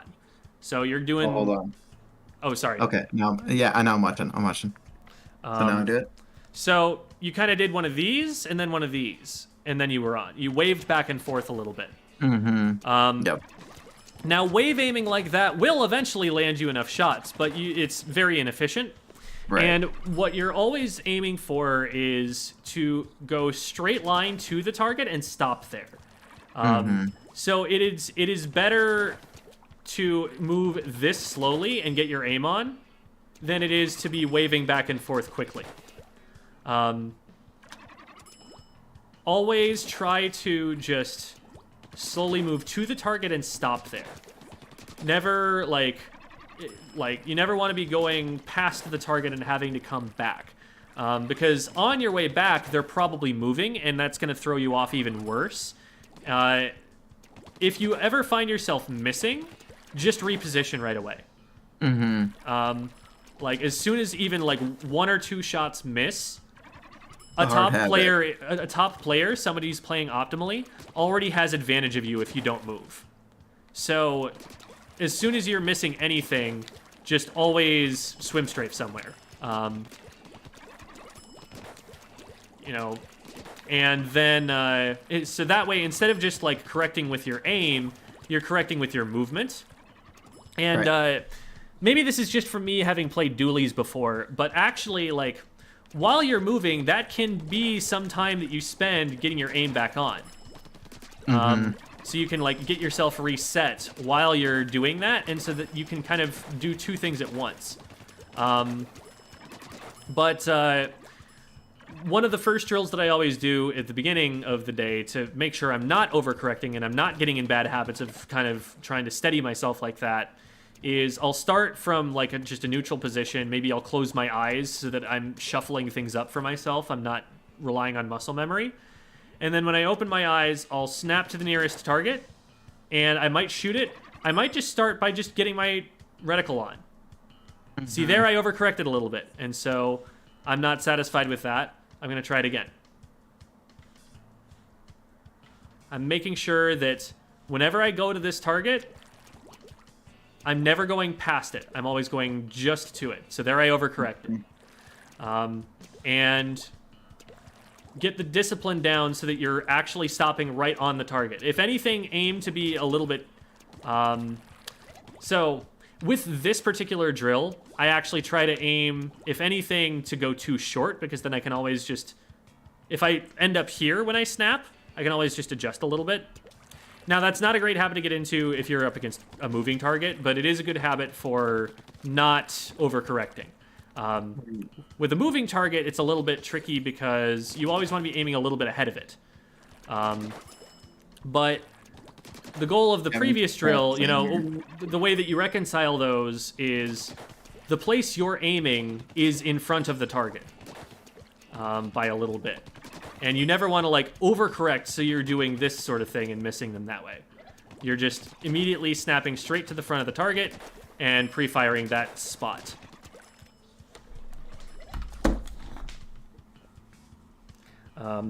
So that is how I will, you know, slowly, gradually start to correct that sort of thing. I call it, like, wave aiming. You're sprinkler aiming. You're kind of going back and forth, and only hitting them every, like, 4th shot or something because you're weaving back and forth so much. Right. That's always something to avoid. That will just make you slower in the long run, and that's something that, in order to counteract it, you practice it in the training room. And, you know, 2 months later of doing those drills, you know, every other day, you're going to look at your aim and be like, wow, I'm a lot better at this video game now. Cool. It helped me out a lot, for sure. So, back we're going. So, we take this fight. Now, this one also is at disadvantage, and again, any other weapon than the arrow spray, they probably win this. Because your aim is over here while they're moving this way. The burst bomb lands, but I think it kind of smoke screens you a little bit. So, like, you hit them with the burst bomb here, but I think you're expecting them to keep going this way. And once you know, you start aiming off to the right and they're actually on the left, what I'd want to do first is swim strafe a little bit towards the middle, because that's going to throw their aim off. They're going in this direction with their aim. So if you move this way, you're getting out of their line of fire, and they've got momentum for their aim going in the wrong direction. So if you swim strafe this way, and during that time get your aim on, you've got this guy 100%. Now, they end up, missing enough shots because they're a little bit further away from you than they want to be. What they should have done there is swam closer to you so that their shot RNG was mitigated a little bit by the fact that a certain angle for their shot, it doesn't have as far to go before it hits you. They should be closing distance a little bit more, and they're also just, they're whiffing all over the place because of their shot RNG. So you're still able to finish this off, but you can definitely make that more of a sure thing. I love that you're sitting in your ink and healing. That is awesome. Keep doing that. Thank you. That is something that a lot of people aren't doing yet at your level, and it's really, really important to keep yourself alive. In this position, rather than pushing in, got caught out. Rather than pushing in, what I want to do first is paint this more thoroughly, so that if somebody does engage on me, because there is a ton of green ink in front of me, I don't know where they're hiding in this. Mm-hmm. If somebody does engage on me, I want an escape route. I want a way out, even if they start painting at me. And your escape route here ends up being, well, I'm just going to run forward and get down here. But you can also see, this is also very green. There could just be someone sharking here. The roller ends up not being there. That's probably the number one weapon that would do something like this. And I guess you actually can see all three of them since the arrow spray's down. But I doubt that that's something that you, very consciously consider that there's no one here. So... No, it's full panic mode, probably. Okay, so we're going in with the bomb rush, and we are able to cap zone. This isn't a bad situation to just bomb rush straight for the zone, because you really need to get the penalty tacked on right now. Mm-hmm. But again, you can kind of do both in some cases. If you had stayed up above and bomb rushed, paint this area up and then start bomb rushing, right. They don't have a way to sneak up on you. You have height advantage over them. You have an escape route to retreat back to. And when you throw a bomb on the zone, they're forced to either run at you at disadvantage, in which case you can still use your main weapon, or back up, so you're both displacing them and painting the zone at the same time. So that would be probably the stronger offensive play, to just kind of use the fact that you have special, and so you have, initiative on them, to set up here, get a really good, strong bomb rush that forces them down, and then you can start maybe pushing down onto the zone or take this area back or something like that. But when we push from here, we're not really displacing them. And so we are going to cap zone, and that's definitely a good play to make sure that, we're not hemorrhaging points still. But we could have been doing that bomb rush from a position where you have access to see more of the zone, because these angles, you can only throw bombs in certain positions from here. Whereas from the top, you could have thrown bombs more evenly across the zone and seen where you were throwing them better. Right. So it's a more certain cap if you're doing it from the top, and it's also going to be more aggressive, and you're going to be pushing them out better. So here we actually do take an aggressive position. What I would like to see is, if you're taking an aggressive position, to paint very thoroughly. You have a whole bunch of green ink there that you could just paint right now. And now, rather than being like, okay, well, he's either in this patch or he's in this patch, they have to be like, he could be anywhere in this whole circle here. Even if you never, get up onto their plat or anything like that, that makes them second guess a lot harder. And it also gives your teammates an opportunity to sneak up and help you if they see this situation developing. If they see, oh, there's someone dropping down and I've got someone over here, I can just position myself right here. And now you've got a pincer. Now you've got a 2v1 if someone tries to push this. So lots of advantages to painting all of this right here. It also just makes it take longer for them to get to the zone, if nothing else. Even if you start painting this and you're like, oh, somebody's watching me, I can't shark here anymore, you've still increase the amount of time that it's going to take for them to get to the zone. So you're still taking advantage of your cap on the zone and your numbers advantage by painting all of this up. Now, I do like the map check. You're trying to figure out where they're going to be coming from, and you realize, oh, there's someone who's pushing zone right now. Now, when you... There's a couple things that happen all in quick succession. First of all, you see the laser. The charger's watching you. So this is a very scary position already. So I'm already trying to, put something in between the charger and me. If you had painted all of this, you could hug this wall harder and use that as cover. And then you're exposed for a little bit less time. Now, they don't end up shooting at you, but what they do end up doing is raying. So you want to be getting off of this charger's pie slice, the cone in front of them that they can see. You want to be moving perpendicular to this ray, and if it's locked onto you, at top level, as soon as a ray hits you, you need to create some distance and then just immediately super jump to a teammate. And that's the only way you're ever getting out alive, because a top level ray, it hits you once, it's probably going to be able to splat you. So that's, at high level what you need to be doing. But against, up until you get into a certain level of X rank, you can probably just stay in the game right now and move perpendicular to it. Now, the direction you choose to move perpendicular to it is towards the zone. And the problem with that is there's a bomb rush. And so this is, a no man's land at this point. And, you can say, those two specials funneled you into this. Maybe if you had gone the other way, the ray would have just tracked you and taken you out. So this might be a lose-lose situation. But a bomb splatting you is a much lower skill, easier to do splat for them to get on you than the ray tracking you. So always, take the option that's hardest for your opponent to beat you at. Always force them to be skillful in order to beat you. And also don't die on zone. That's another big thing. Right. If you're going to die, for sure, die off the zone.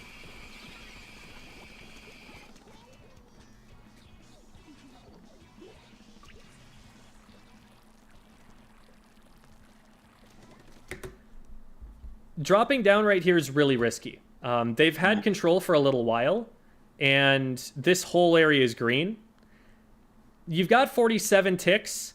What I'd be doing here is painting all of this up, both to get special charge for when we push, and also just to make sure that it's safe to go there in the first place. You have a little bit of time, a little bit of that penalty, to just make sure you get set up.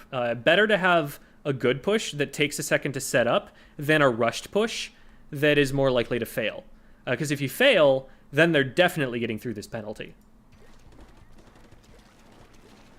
Also, from here, because all of that is painted, you got to the zone, but you still don't have any offensive capabilities. As soon as one person pushes you, you run into green ink and you're stuck. So you're more of a threat once you've painted all of that up and you're able to move around a little more. Yeah, I think at this point I was just like, I gotta get over to the homie. Gotcha. And that's not a bad impulse. When you do drop top here, what you're looking for is for the homie to push towards you and for you to meet them in the middle. Rather than both taking the same side, you get more out of this position if you make them fight a two-front war, if you push in from both sides. Now, what that... It's a syndrome of not really trusting my teammates enough, Being like, oh, well, I kind of because I play mostly ranked, I feel like I get into this mindset of I gotta go keep them alive, because otherwise they're gonna die. And I feel like I gotta fully babysit them, but that's probably losing me more points than it's winning me. So I actually think that even if this is an absolute, brain dead, hold forward monkey who's just going to run in and die, you still benefit more from pushing in from this side than you do from going down. You're still able to keep them alive better from up here.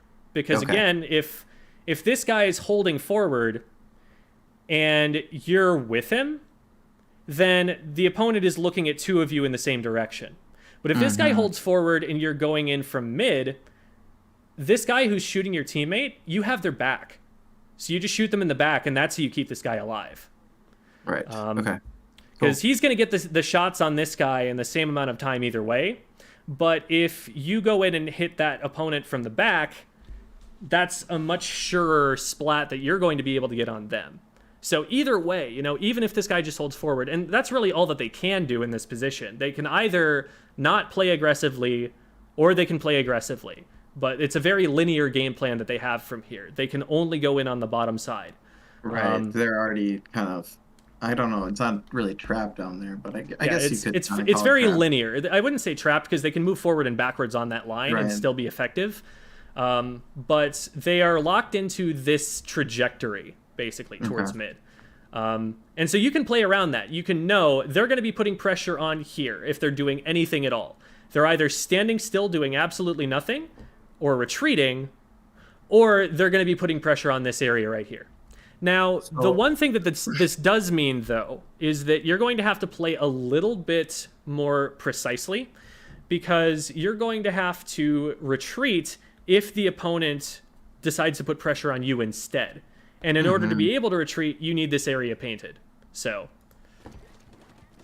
that's what I would be focusing on in that position. So I have one follow-up question as well. So similar to my question before of like where to position correctly, when I'm pushing mid the way that we described, the correct way, where should I try to push them? Like, let's say I see one on the zone and I see him front. He's focusing on Mr. Typo, and I get the jump on him. Should I be coming from like these upper platforms that are unpaintable, or just like straight at him from the pillow? Use the pillow for cover if you can. If you can't, then you need to be careful about how you approach that. The first thing I would do, if he's already engaging Typo, throw a burst bomb at him, because that'll paint his feet. That'll make it easier for Typo. That'll do a little bit of damage. And, you know, if he's stuck, if you can hit a second one, a second burst bomb direct does splat. It does 60 each if you direct it. It does 35 if you hit a splash damage. So the splash damage makes it so that it only takes, I think, 2 blobs to splat you. And it'll also, you know, make it so that he's stuck and can't move, and it's easier to hit those blob shots. So you don't need to hard commit to him if there isn't an opportunity presenting itself. But another thing that I would be doing if I don't see someone's back right away is I'm starting to paint forward into this territory. I'm starting to encroach with my paint. I'm playing like a paint support up until the point where I notice someone in a position where I can, you know, take them out. And then, because I've got all this paint in front of me now, I'm able to move forward more effectively to approach that. But during the time that I'm painting, I'm collecting information. That's something that I see from a lot of new frontline players. They're not collecting enough information, and in part, that's because they're not spending enough time painting. If you spend time painting, you know, that can serve an aggressive role. It's keeping you alive, but putting you in a position where you're contesting space. It's getting you closer to your special charge, so that if nothing else, if you keep doing that for long enough, you will have a big trump card that you can drop when you want to go all in. And it's giving you the option to move more effectively. It's giving you an escape route. And if you do see someone's back, it's giving you the ability to rush forward without having to paint your way before you get there. So that's kind of your intermediary. I don't have an immediate obvious advantage yet, so I'm going to paint forward. And obviously, you know, against good charger players, for example, you will run into situations where you realize that painting forward in this position is not necessarily safe because a charger might be watching me.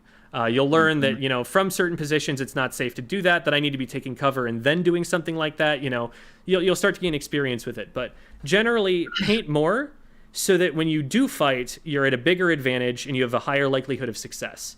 And another reason that you have a higher likelihood of success is that you have more information at that point.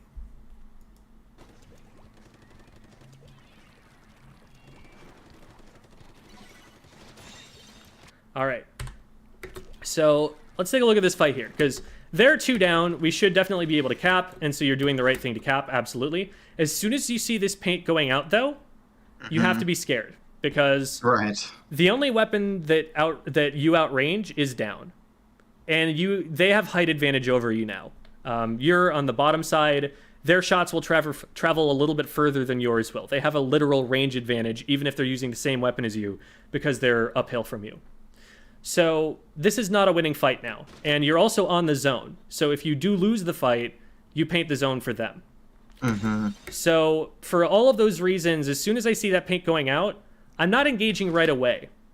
A good roller player has already splatted you by now. And by good, I mean, you know, X rank, competitive level player. Always expect that the roller is going to hit their shots because they have a long time to aim them and they're pretty wide. In this case, you've only taken indirect damage, and so there's the slight possibility that you get them if you have your shots on quick. So, like, if you're already hitting shots right here and they miss, then maybe you get them. But yeah, 2 shots and you're down. So even though they miss, basically, on the second one, you're still not able to get that fight. So disadvantageous for a lot of reasons. Rollers, you can basically only... They're like a... You know how in platformers, you'll have these sections where there's like a series of crushers that alternate? So like sometimes it's all of the odd ones that go down and sometimes it's all of the even ones that you have to inch your way forward one crusher at a time. It's cycle-based. You're playing a cycle-based platform when you're fighting a roller. They have a really, really long time in between their swings, and it is only in between those swings that you're able to do anything. So if you can't splat them in between those 2 swings, the crusher is going to come down on you. Teammates do a good job of following up on that fight, though. The roller is definitely pushing at a really weird time right now. Like, if you back up and just throw a burst bomb at them or something, right? You've got 2 teammates on the other side of them. They probably just get this pick for free. And if the roller does turn around, to be honest, yeah, that's in part because of the situation you're in right here. One of the things that you want to be doing when you're just swimming somewhere or you're just painting is double checking the numbers advantage, the state of the game. You can also be checking map, and you do that sometimes as well. But knowing that information, you can be like, okay, it's totally safe to just go and get this. And the way to deal with this fight is to know, okay, I have a teammate on the other side of him, and I don't have to take this fight. We outpaint this guy for the zone. He's not threatening, you know, to cap the zone and put a penalty back on because I outpaint him. If he does, you know, aggress towards me, I have teammates behind him who have his back, and I also have a teammate to my side. What I would definitely be doing here is moving behind this pillow because, yes, he can hit up over the top of it, but he has to be closer to it. It cuts his range still. And also, from there, your teammate has a different angle. Like, he can't hit both you and your teammate from the same angle. If you go at him straight on, and your teammate goes at him from straight on, one flick hits both of you. But if you go from the right, and then your teammate goes from the left, he has to pick one of the 2 of you. So even if this guy doesn't notice what's going on and help you, or if this guy's fighting someone else, you still have a 2v1, and he still has to pick one of you to shoot at. And then the player who he's not shooting at can shoot him instead. So it ends up being a 1-for-1 trade, but it could have been an easy pick that keeps them staggered and keeps this push going for longer. So getting that extra benefit, keeping the zone for longer, is definitely worthwhile.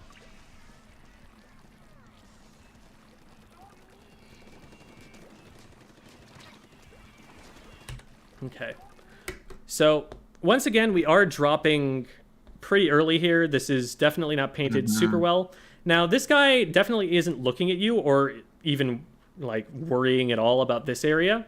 So what you could do is, as soon as he gets to about your colored paint here, throw a burst bomb, if anything, behind him, and then his feet are painted in all directions, and then he's a sitting duck.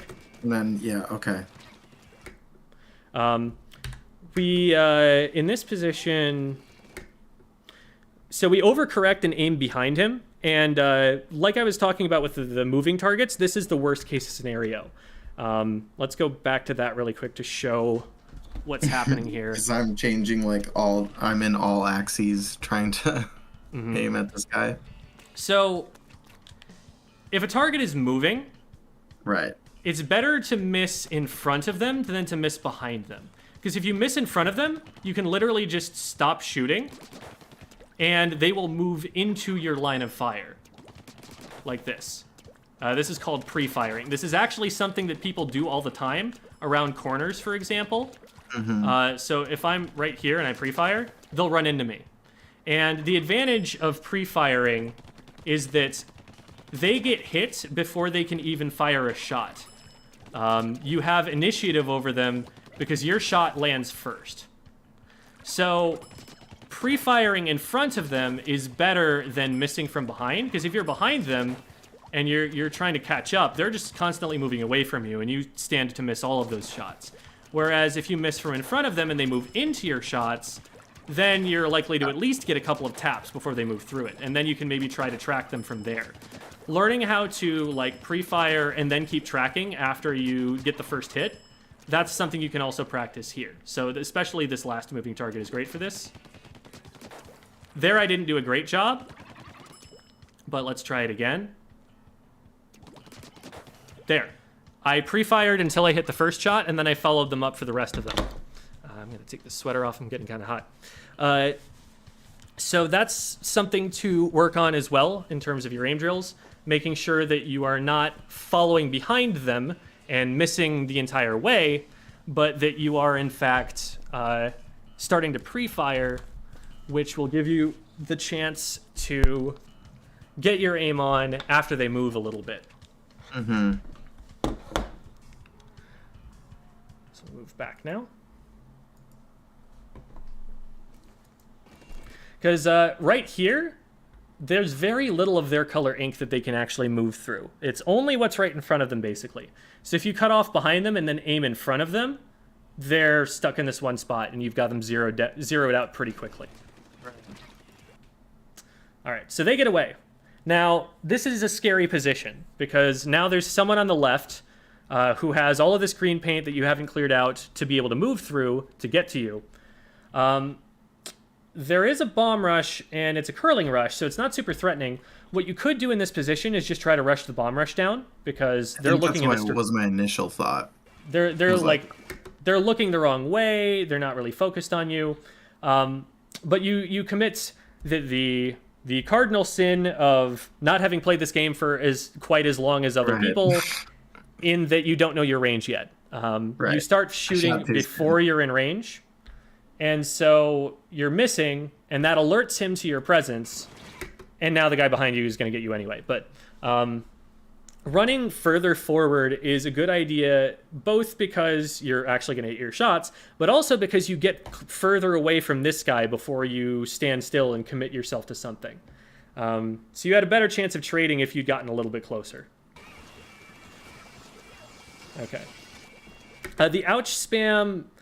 I think all of your teammates in the area knew that there were people around. You know, there's a lot of green ink. There's a lot going on. They probably don't need to be distracted by that. Like, one ouch ping is probably enough to let them know, I'm down. You probably saw what got me. I don't need to say too much more. The reason I will ouch spam is if there is a flank that I don't think my teammates are aware of. So if, like, I'm respawning and I'm coming in behind my backliner and a roller gets me from behind, then I'm ouch spamming, because I need my my E-leader to know there's someone behind you, dude. GTFO, get out of there. So that's the situation where I'm doing that. In this case, there's not really anything your teammates can specially do about this position. They probably knew about the danger that was there already, so you're not giving them any new information. One tap on it to let them know, hey, I'm down a teammate, and that's probably all you need.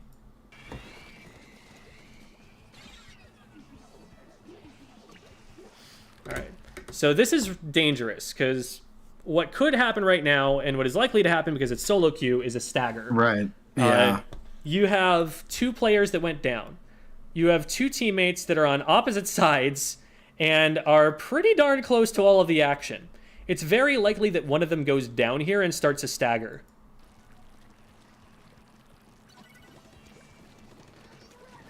So one of them went down. Your brush was able to... Did your brush get someone? No, your brush just lives, is all that happens.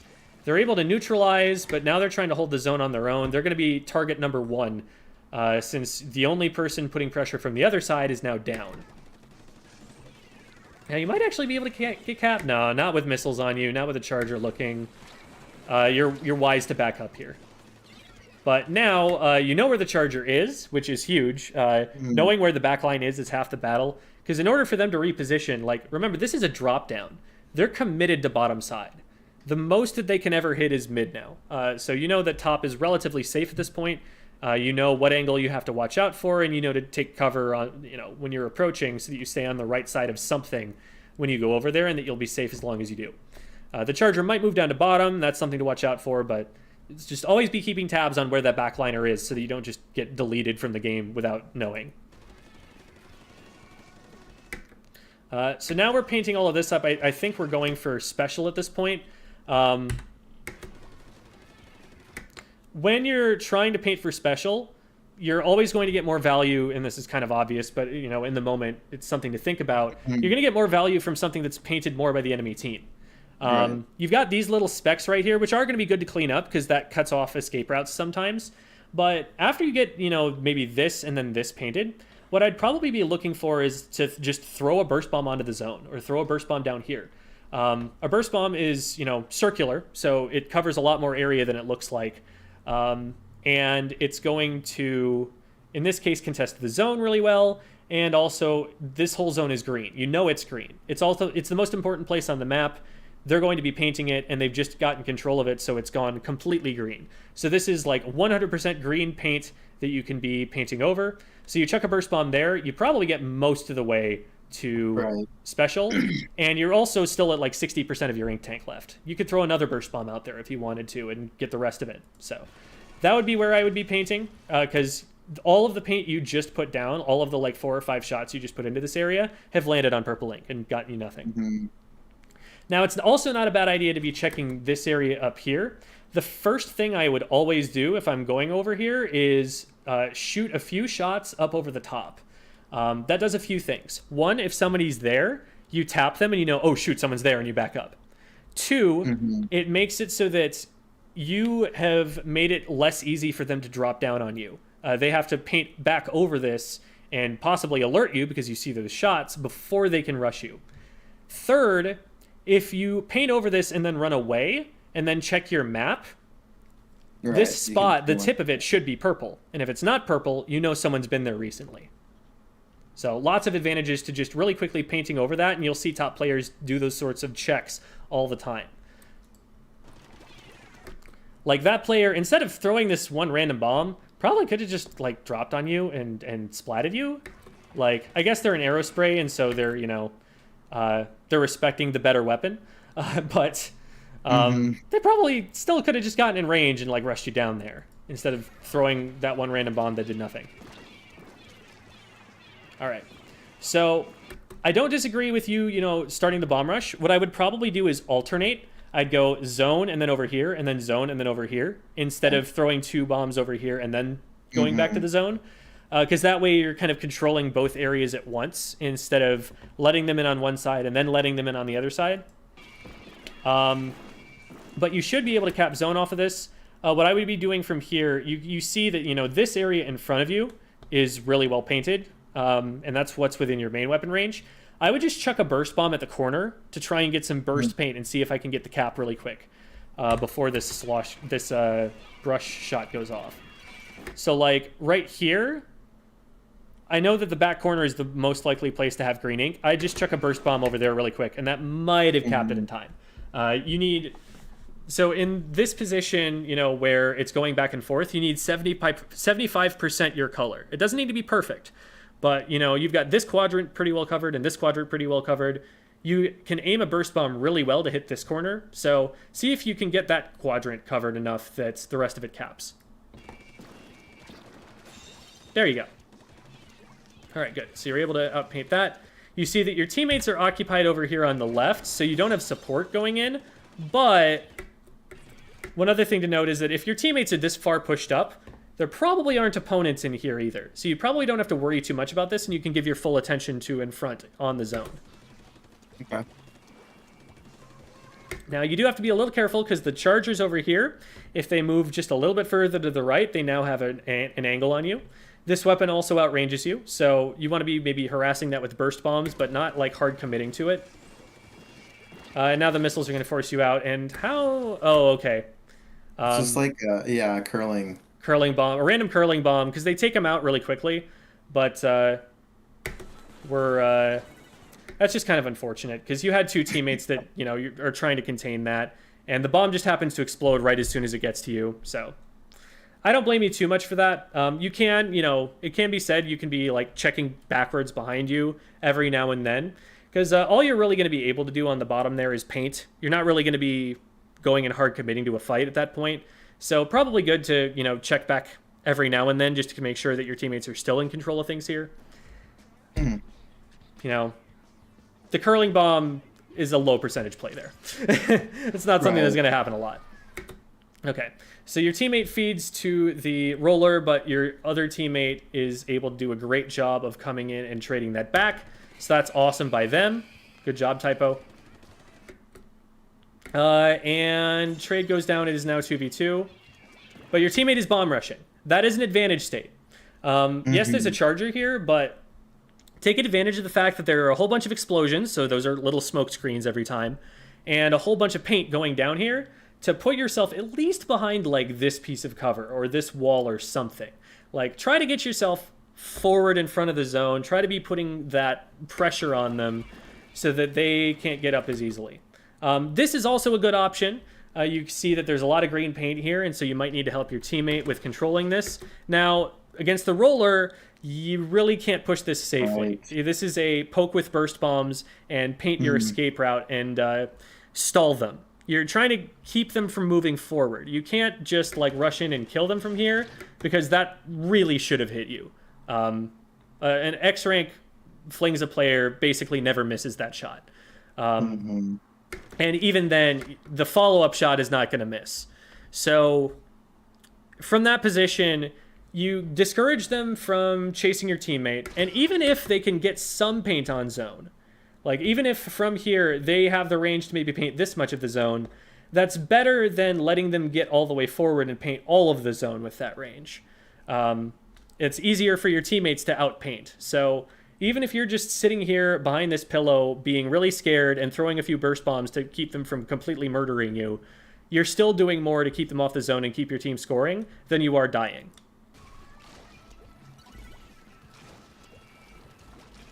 And again, you know, the ouch spam, that's probably going to make your teammate go and rush this guy. And there's someone behind him, too, that he might not be aware of, because your ouch ping is kind of cluing him in to go after this guy. There it is. I just predicted exactly what was going to happen there, unfortunately. And the other teammate goes down. They were just in a rough position to start with. Okay. Good job handling the missiles. You're keeping them out of an area that's important for you to contest. You have 18 seconds left, so the most you can do right now, probably from back here, is paint for special. This, again, is probably not going to be a safe fight for you to take. Okay, it is the arrow spray, but with height advantage, honestly, I still wouldn't go for that. Right. You just kind of skirt around them, get in between them and the zone so that they can't go in and take it without going through you. And paint for special so that when you do have it, you can do the bomb behind, bomb forward, bomb behind, bomb forward. Keep them zoned out while also just guaranteed capping the zone.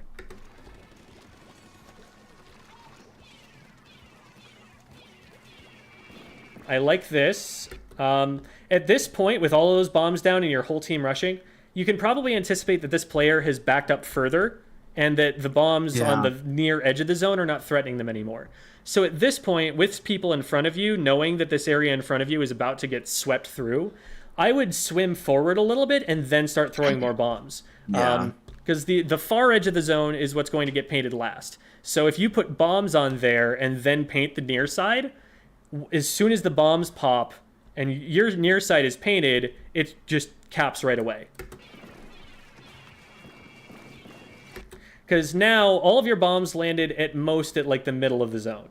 None of them really went and got that far edge. And so it's taking a lot longer and a lot more resources to actually cap it. And it never actually happens before the game is over. Yep. So let's sum that up in a few key takeaways, because that was a lot of stuff we talked about, and I'm sure you're a little bit overwhelmed and there's a lot going on in your brain. So naturally. I mean, obviously, there's always a lot going on in your brain because you're just such an intelligent individual. But let's talk about a few of those things overall that we want to be working on to improve our frontlining and to kind of accomplish our role as a frontliner. First of all, know what you have to zone your opponents away from and get in between them and that. That's a way that you can kind of theory craft every mode in this game. In Rainmaker, you're zoning them away from your team's Rainmaker carrier, or you're zoning the Rainmaker away from the goal. In tower control, you're zoning them away from the tower, either because you're defending them from getting close enough to the tower to push it, or you're defending the tower rider from them. Same deal as with the zone. If they have to fight you before they can get to your tower rider, then you get to ride the tower for longer. So that is the frontline code. You should always be in there in front of every objective carrier. You should be in there in front of the clam holders. You should be in there in front of the Rainmaker carrier. You should make it so that whoever is pushing the objective on your team can do it for free. They don't have to worry about any opponents, because any opponents that are going to be shooting at someone are going to be shooting at you first. So that's the first and biggest picture macro scale thing to work on. In order to accomplish that, though, there are some technical things to work on. One of them is paint more when you don't know where opponents are. So instead of your only aggressive mode being hard commit and kill them, one of your aggressive modes, one of the ways you can aggress without going is hold W key, push forward, is to paint ahead. So let me show you something really quick on my screen. So let's say that, this patch right here is enemy ink. The most aggressive way to paint this is just to get... Can we switch your sure. Discord stream? Because it's like delayed enough that it's hard to understand. There we go. All right. Go. There we go. Nice. So let's say that this whole patch that I've just painted is actually enemy ink and not my ink. The most aggressive way to paint this, the way to get special the fastest and the way to take ground the fastest, is to stand right at the edge of it and to paint over it exactly like this. But that's not the safest way to paint it, because if there's a roller sitting right here and I walk right up to the roller, I am now dead. So what you might want to do instead is to get halfway forward and do one of these and paint like this, and then move forward like this. Because then any weapon that's going to one-shot you, except maybe a blaster, is going to be far enough away from you that they probably just get splash damage from there. And so you're a lot safer going for aggressive painting that way. So I'm going to do something like this if I'm not sure that there's someone there. Or another way to do it, to make sure that it's safe, is... Let's say I am approaching... Again, this is all enemy ink. We're using our imagination. Another way you could do it is you put a bomb right there. And now you know that they have to back up, and you can get closer up to it and start painting more of it. Nice. So that's another way that you can try to approach that patch of enemy ink. Those are ways that you can kind of control space, force them out, and discover their positions forcefully. Someone cannot shark you if you are painting over the patch of ink that they are sitting in. When you have painted all of this, you now have vision. Do you play any MOBAs? Like, does the concept of warding mean anything to you? Yeah. So painting is vision. Painting is dropping a ward in League of Legends. Right. Painting is, they are definitely not in there, or if they are there, I've seen them. So that's like the safe way to kind of force your way forward. Without necessarily having to take a fight to take them out and clear them out of that area. So that sort of aggressive painting is something that you should be focusing on a lot, because your modes are either hold back or all in, and you need that middle ground for when we're in a neutral position and you need to start controlling some space and putting them at a disadvantaged state. That also will have the side effect that you get special more often because you're painting more, and you'll also have special more often because you're feeding less. But you'll also have a better opportunity to take fights because you'll have vision of them. You'll have taken more time before you go all in, so that you now have more information, and that all in is more likely to be informed and more likely to be successful. And on top of all of that, you have the movement advantage of being able to move through your paint. So generally, paint more. A lot of the time, a frontliner can actually outpaint a support at a high level of play because they're the ones who are painting over enemy ink more. The support is more likely to paint the easy patch of turf that's like right by their spawn to get armor really quickly before they run in. But the frontliner is more likely to be painting over something that's going to get painted over again, and they get to paint it twice. So think about your special output. That is a good way of checking, or just use the app and check your paint output. And make sure that, especially on something like a Neo Splash that paints like crazy, that you are actually getting those high paint numbers that it's capable of. Okay. Can you check per game on the app? Yes. Or do you have to just like calculate? You can check per game. Okay. Like, Nice. let me see. I bet I can show this. We're gonna go here, and then I'm just gonna pull up one of the games that we played in League. So, from the app, I'm going to battles on the bottom right, and then I'm clicking on one of our games, and then there it is. So I'm gonna go to here. Oh no, the green. The green. Okay, but you can see it right underneath my name if it will focus. Yeah, I know the screen you're talking about. Okay, sweet. It's not focusing, but right underneath your name, there is a number. It's like how much it added to your weapon's total paint count. And that number is it's the same exact number that you would get in Turf War in the upper right. The number of P painted, number of units painted. Okay. You need to get high P's, bro. Exactly. And then the last thing, the macro game concept of zoning them away from the objective. There's the concept of painting aggressively to apply pressure. And then lastly, below either of those concerns, I would say is aim, which in specific we said you're overcorrecting a lot. So you're forcing yourself to go past the target and then come back to it. Whereas ideally you're getting to the target and then staying there. So making sure that you, and the way, as with, anything that you're going to practice, like if you've ever played a musical instrument, it's very much like this as well. If you're not getting it, go slower. Just slow it down and slow it down and slow it down until you are getting it. And then very slowly speed up from there. So you might start out by going this slowly to the targets to make sure that you're not overcorrecting.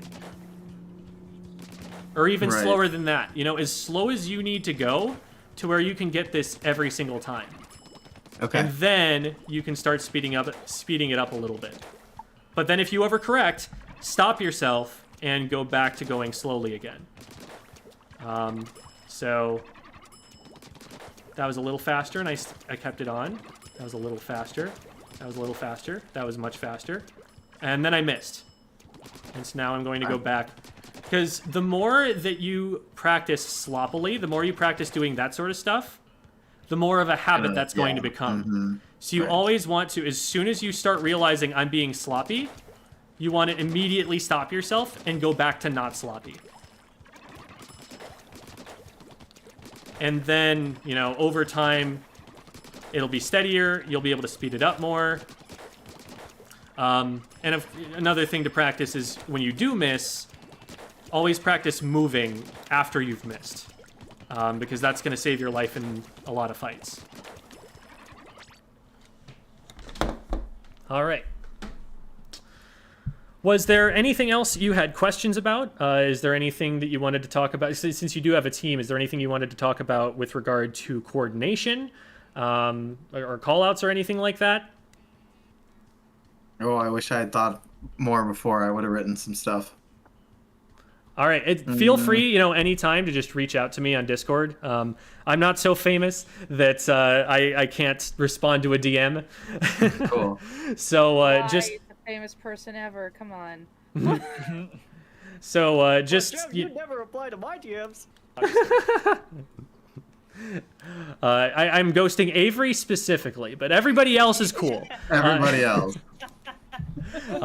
So just send me questions anytime you want, or if you wanted something that could be really helpful is if you play with your team and you play with callouts, record with the callouts on the recording, and then have the whole team get into a call, and we can all talk together about what's going on the macro scale with hopefully team they're still coordination. here to hear your advertisement.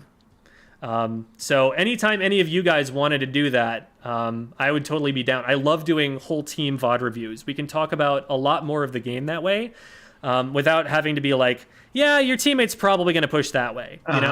You can be like, your teammate is going to push this way, or they're going to get splatted trying. You can know that because you're talking to them. So you can get a lot more precise that way, and that's a really cool thing that I don't get to do a lot on this stream. So anytime I find people who are on a team, I love to do those kinds of things. So feel free to come back for a sequel anytime. Oh yeah, open invitation. We hang out a lot, so I definitely have some leeway in that department. Awesome. So that'll do it for our VOD review. Thank you so much, HughHeifer, for being here. You've got something to plug, Avery? I am not plugged, but I did have a question that was asked in the Okay. chat, and I wanted to ask it after Go for it. the VOD was finished. But someone was wondering about if we have any videos for improving team composition or more team composition focused videos on the channel. Team composition is a very complicated topic that's I'll be straight up. One of the reasons I haven't tackled it is that I don't feel like I have quite the grasp of it at a high enough level that I would feel comfortable talking about it. It's too much. There's a lot to be said about it by better experts than me. So FLC has a video about this that I would definitely recommend you go and watch. I think it's one of his Twitch highlights, where he talks about the caveman test. The caveman test is, can this comp beat 4 T-Techs? Can this comp just beat 4 players on a very basic weapon that's going to hold forward at you and try and splat you? He talks about, this is how, this is a baseline test that I start with. Prochara has also made videos on it, and I'm sure there are some other experts who could talk about it. Prochara is a pretty, I would say, of the things that Prochara knows, I would say that team comp building is probably one of the better ones. I have to interrupt here. The question wasn't comp, it was coordination. But it's still kind of the word comp was used. So that's why I'm talking in part about that. Did I say, the question literally says, do you have a video about how to improve team coordination? Okay. So So to finish that thought on comps, since I've already gone this far down the rabbit hole, might as well finish before I get there. Prochara is specifically going to be good at talking about team comps. Like, he thinks a lot about, as a captain of teams, of overall strategy. His team, Prophecy, later Low Key, and later back to Prophecy, they were one of the first teams ever to bring Bamboo into top-level play. And this was before MPU, and they were running it back then and having success on it even then. So like their theory crafting is definitely impressive and something, to respect about them. So I would definitely think about Prochara's videos there, and take those and consider those carefully. But going back to the idea about team coordination, that is primarily a communication concept. at a certain point, a top level team will get to where they don't need to communicate very much because they know what to do. But to get to that point, they have to first have communicated a lot. That's all about callouts. That is something I've been considering making a video about. And that one of the reasons I've been considering making that the next video is that will definitely carry over and be evergreen content going into Splatoon 3. But Cliff's notes, location callouts are not as important as you think they are. What's more important is knowing what your teammates are doing. You need to know what they're doing so that you can play off of what they're doing. And you need to be in position close to them so that you can follow up once you know what they are doing. So part of it is your positioning. Part of it is you calling out preemptively before you're about to push someone, which is crazy hard. Okay? It is extremely difficult to have the presence of mind that, oh, there's something here to shoot. To first go, I'm going to go shoot at that thing and then go shoot at it. That's really hard to do. But another thing that is really, really important for that is just your awareness in general.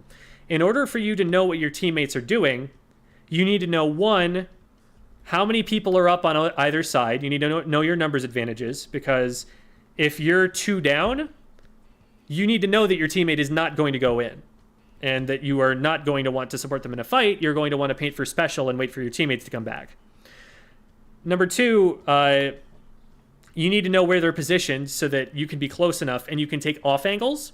If you're standing right on top of your teammate, that's not going to work. Your opponents can just look in one direction and shoot and hit both of you at the same time.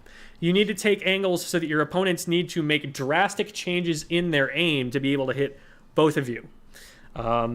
So that's something we talked about in individual play here, but it definitely affects team coordination as well. And finally, you need to get to a point where, as a team, you are disciplined enough that you're not charging in and dying before you can get special advantage, use those specials, and then follow up on those specials with other specials. You need to be... when someone else pops Inkjet, you need to look at where they're targeting and throw a bomb in that area. You need to paint that person's feet. You need to make it as easy as possible for their damage to hit. Or if you see a teammate and you have the Inkjet who is already in a fight, then you use your Inkjets to influence that fight. Shoot at the guy who's shooting at your teammate. But also, when someone uses a special, realize you're at an advantage and you realize you need to push forward. As soon as someone pops armor, everyone's a frontliner. As soon as someone pops missiles, everyone has vision, and you need to move now to take advantage of the fact that you have that vision and that they're being displaced. So it's all about timing. It's all about positioning. It's all about letting your teammates know what you're about to do so that they have any chance in hell of acting on it. And it's the discipline of not going down first before your team can actually get in position and do something. So that was a lot, and that's kind of like the rough outline of what that video is going to say, but hopefully some of that was able to help you. All right. Yeah. Now we have lots of problems with that last one, but I will take note of those points to start improving. Thank you. Yeah, absolutely. Okay. We are 25 minutes past the time that we're normally done, and I am going to go and eat dinner. But thank you all for watching. Thank you, HughHeifer, for contributing your footage. I know it's an act of bravery to put yourself out there under any circumstances, to put yourself up for scrutiny and have me tell everybody all of the things you're doing wrong is even harder. So thank you for being willing to do that. I appreciate that. And thank you for giving us content for the stream. And thanks for playing League with us as well. By the way, the barnyard sounds pretty receptive to the idea of a team setup. All right, So let's chat in the DMs. That's going to be great. All right. So thank you, everybody. We are Bravest Esports. Our mission is to bring esports to all sorts of different kinds of people and bring them together in doing so. So we run events working with schools, parks and rec departments, and businesses to help build teams, get people together, just have them having a fun time, or to provide venues for self-improvement, like in competitive play. So check us out at bravest.com. Also, check out our Discord server. This is where, if you want a VOD review of your own, go into that Discord server, and that's where you'll find me to DM me. So that would be the place to go for that. Thank you, everybody, both on YouTube and on Twitch. We really appreciate having you guys here.